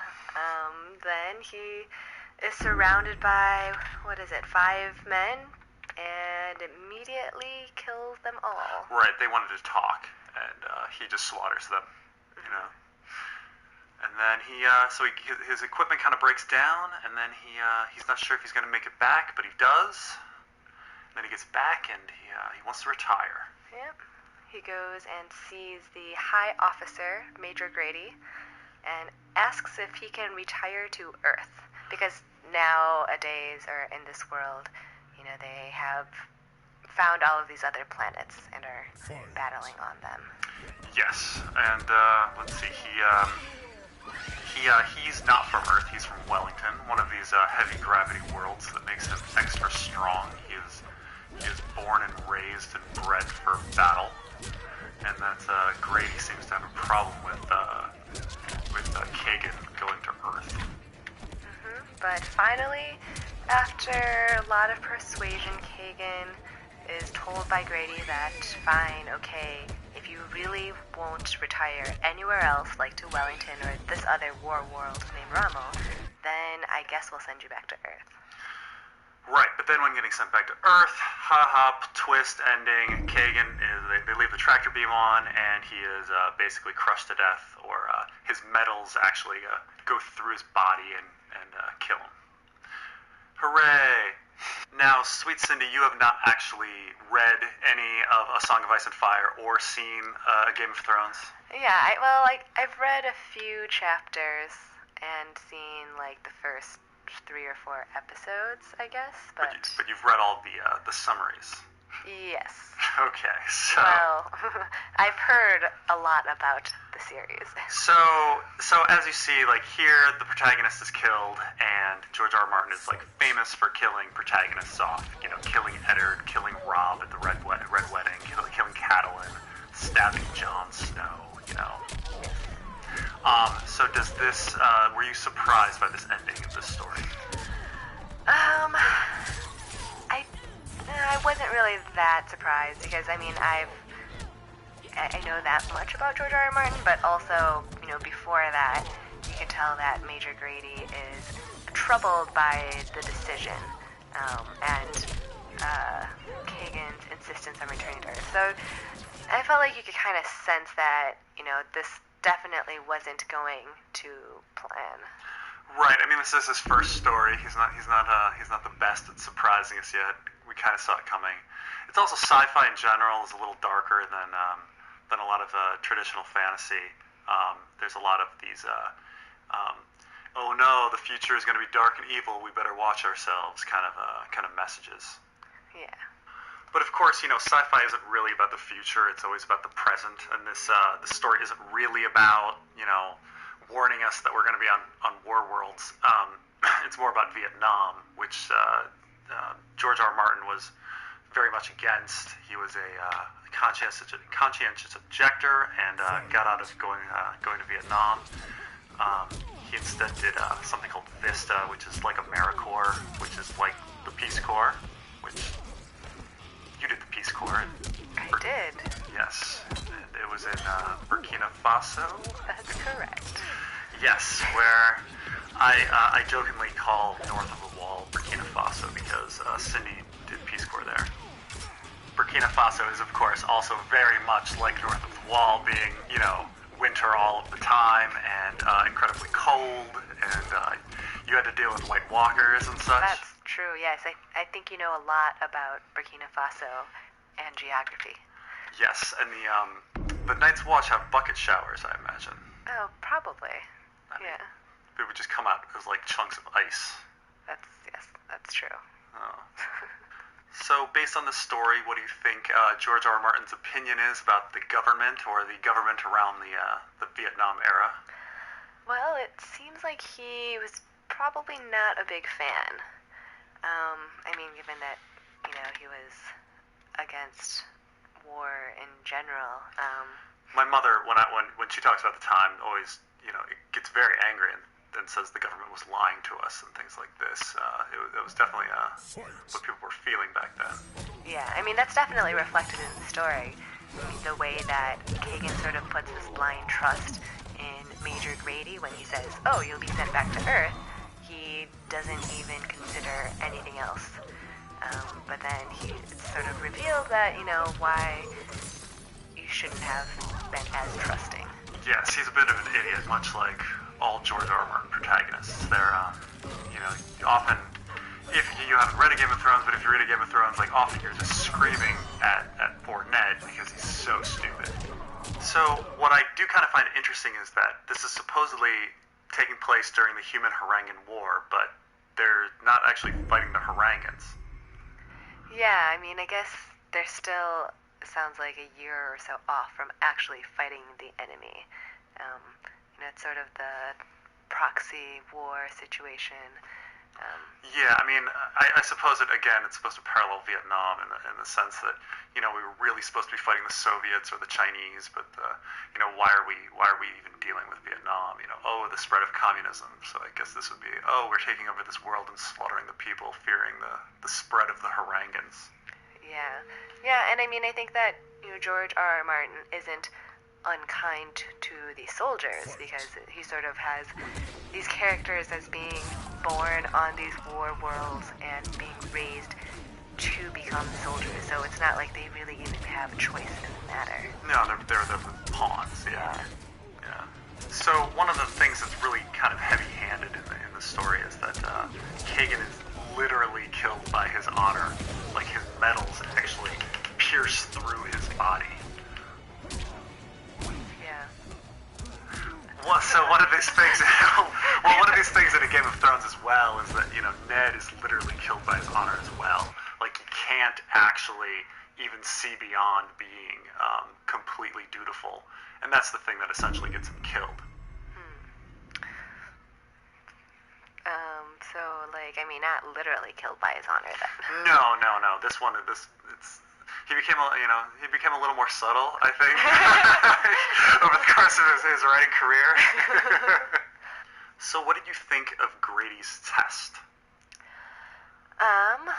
Well, I guess there's a question of whether it was a test or if it was actually trying to go and kill Kagan. Yeah, I mean, it's certainly possible that he was actually trying to shoot Kagan, and then later just called it a test. And... To get out of that situation.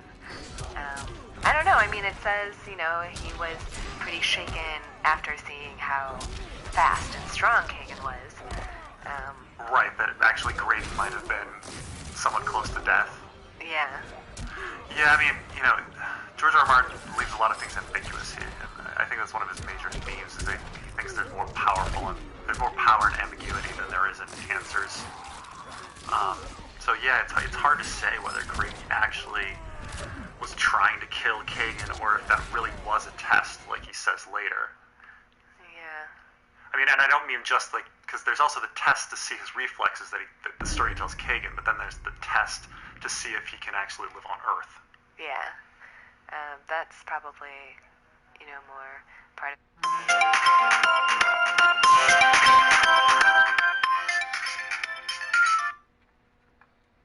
Hello. Hello. Yes.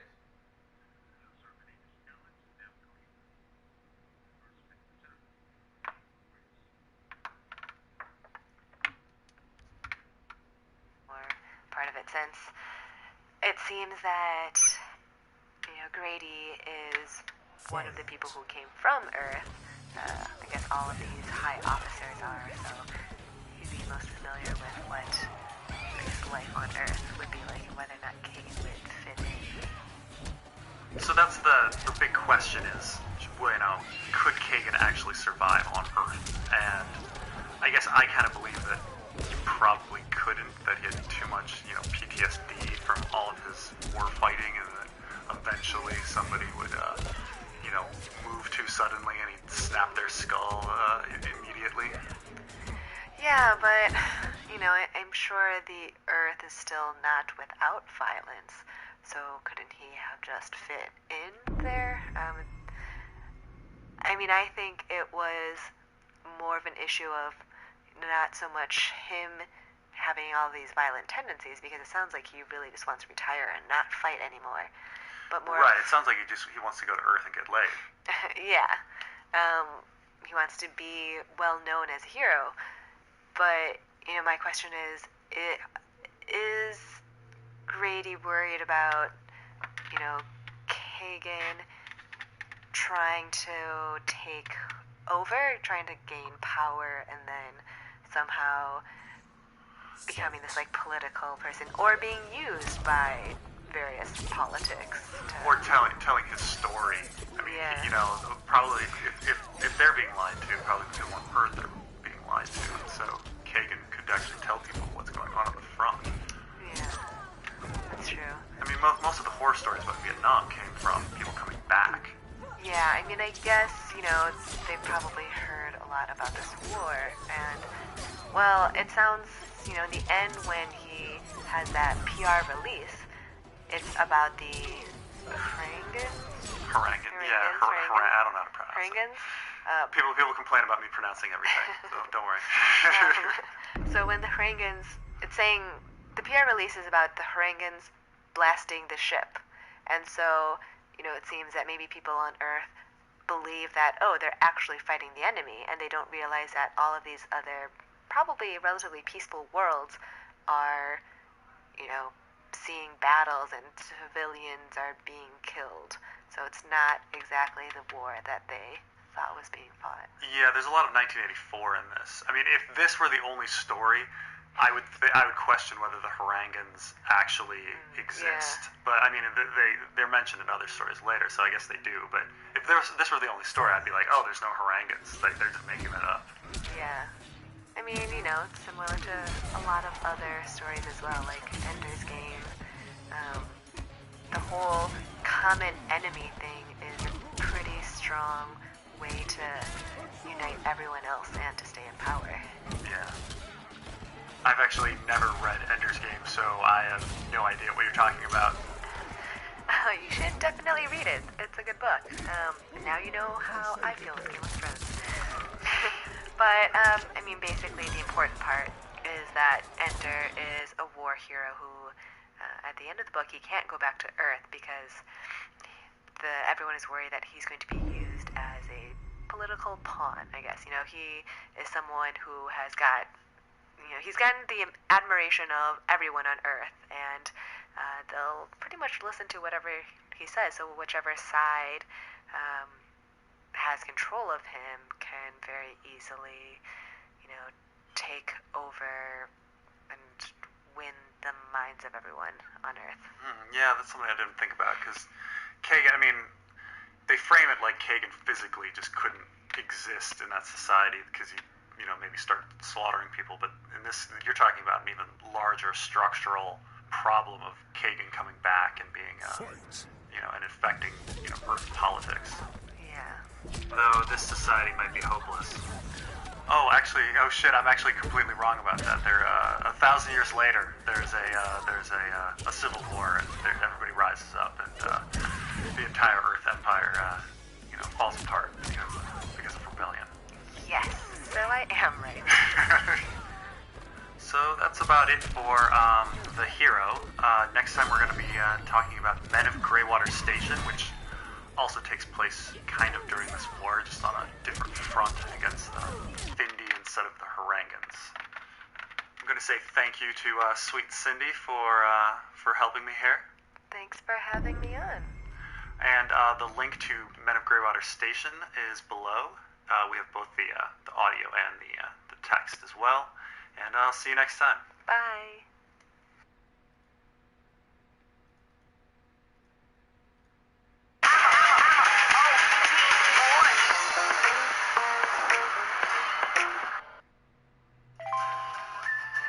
I'm working as data analyst at Waze. I'm a data analyst at Mobileye.